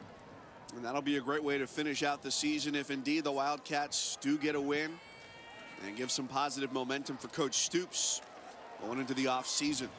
McClendon carry left side as NC State looks to wind the clock. You're inside of 2.5 minutes to play. Yeah, I go back to that LSU defense. Kendall Beckwith not going to be available, but how athletic they are up front. With Lewis Neal and Tayshawn Bauer and Arden Key, Jamal Adams on the back end of that defense. I think, because this Louisville offensive line is not great. Something not a lot of people have talked about this year. Lamar Jackson's made a lot happen on his own. Rushed for over 1,500 yards. Of course, the Heisman Trophy winner. He is the most dynamic player in college football, but that offensive line has let him down at times. He's just had the ability to make things happen on his own. Athlete for athlete, I think LSU matches up very well and are going to be able to control the football and limit his possessions with Darius Geis at running back. McClendon ridden down by Zach Cunningham. Unanimous first team all SEC. 90 seconds now to play, and following our game, tune in to the ESPN 3 post-game trophy ceremony presented by Capital One. We'll make Kevin Weidel do some work for the first time today down on the sidelines. That thing's beautiful. That's a large trophy.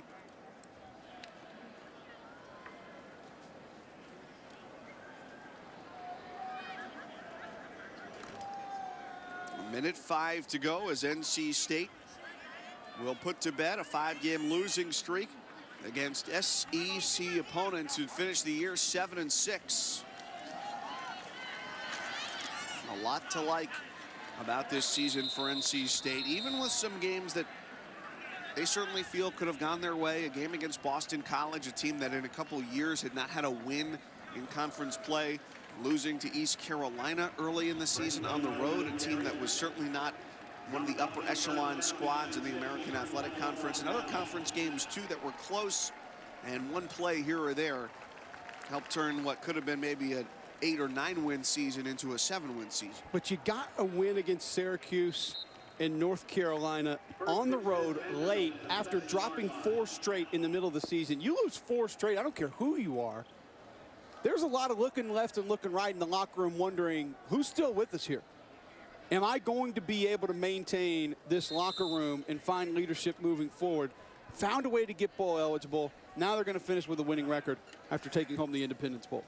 Dave Doran said, look, 4 straight losses. That's one of the dangers of coaching in 2016 is that the outside voices become such a bigger influence where not everybody always sees what's being built from the inside on all the way up. No, you've got social media, which plays a huge role with a lot of these college football players. It begins in recruiting, and impossible for them to really avoid the majority of the chatter.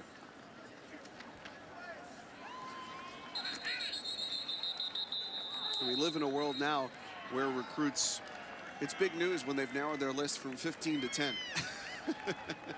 Well, that's where coaches live, and they've got to work. 22 seconds now. And the Gatorade bath comes early. A chilly splash for Dave Doran on a pretty warm night in Shreveport. Shermer with the pass tipped away. Deflected by Jared Fernandez. Caught a break with the weather. Sure did. It was good vest weather. You don't even need sleeves today here in Shreveport. So NC State will finish off 7-6, and Vanderbilt will drop to 6-7. But on the bright side, for both teams, win or lose, they got those 14 extra practices. A great opportunity to come down here at the Camping World Independence Bowl. And NC State's going to win it 35-17. Extra practices are valuable, Mike. More preparation. I know Vanderbilt went about 8 full pad practices, good versus good. Wanted to try to stay physical and prepare for this football game. They got the younger guys a lot of work. That helps build towards spring practice, which builds towards two-a-days and obviously fall 2017. Last snap of the day, it's intercepted. Shermer is picked off, and it ends with a bang. Niles Clark, a pick 6 to cap a Camping World Independence Bowl victory for the Wolfpack of North Carolina State.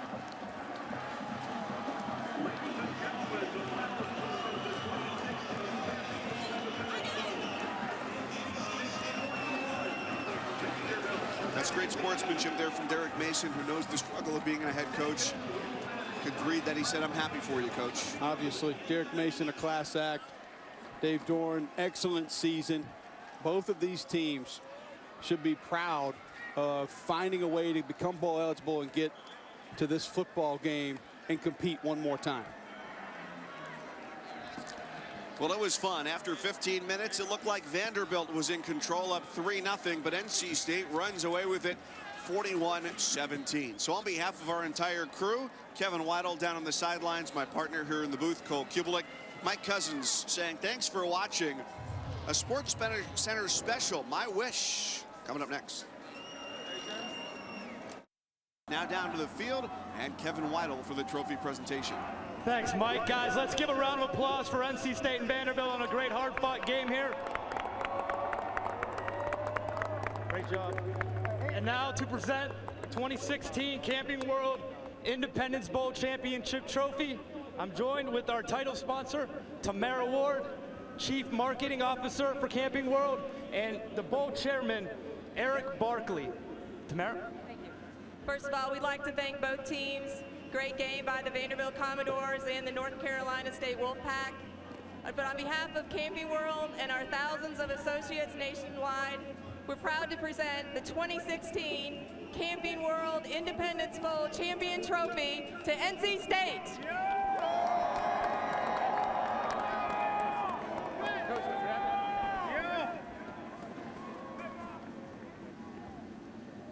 And now for MVPs, we have co-MVPs of the game. On the defensive side of the ball, linebacker Arius Moore.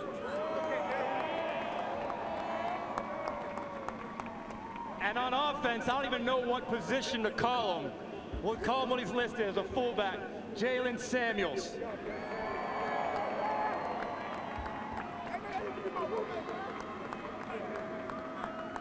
Jalen, I'll start with you.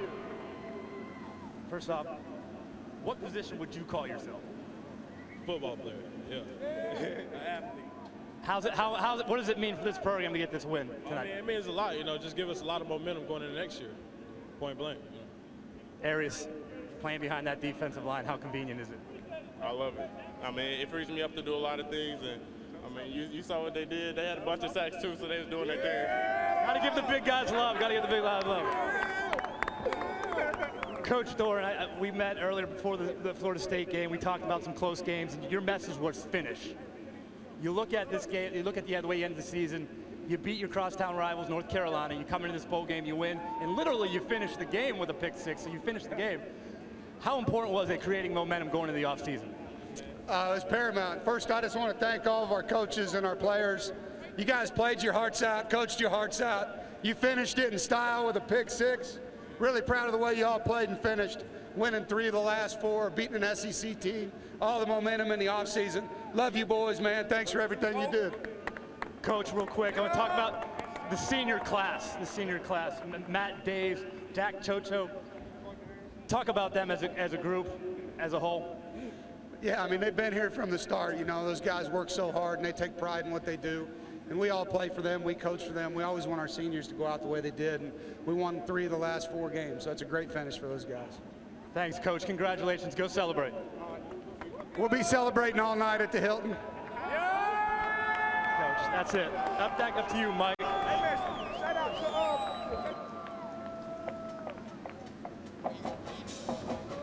Well, we certainly know it will be a lively evening for the NC State Wolfpack as they win it 41-17.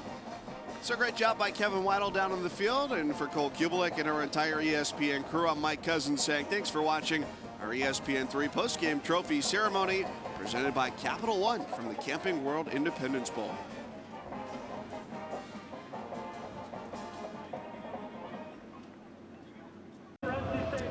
It's always good to have a Swiss Army knife no matter where you are. At number 1 for NC State, Jalen Samuels played exactly that role as the Wolfpack win the Camping World Independence Bowl 41-17 here in Shreveport, Louisiana over Vanderbilt. Mike Cousins, Cole Kubelik, and a huge day for Samuels. 3 touchdowns for him as it's the Wolfpack who emerge as the above 500 team here. They finish out 7-6 with a strong effort. I thought Dave Dorn and Eli Drinkowitz, head coach and offensive coordinator for NC State, had a nice plan.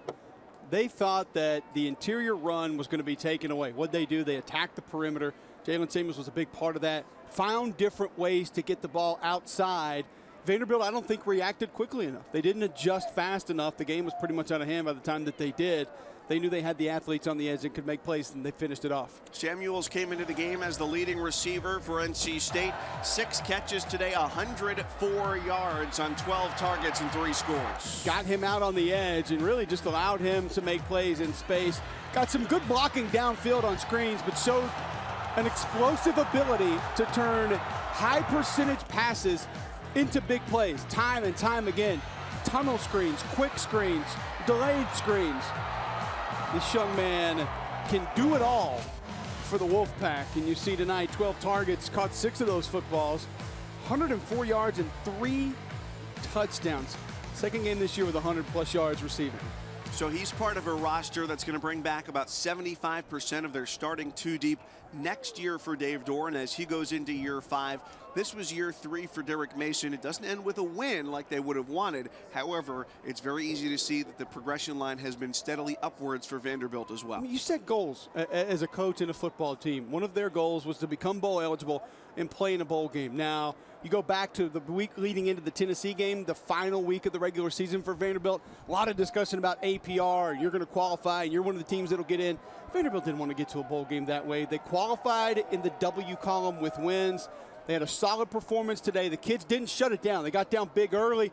It didn't look like it was going to be a game at halftime. Derek Mason's crew continued to fight, and I think this will help them build for 2017. A lot of draft decisions from some talented players in this one as well.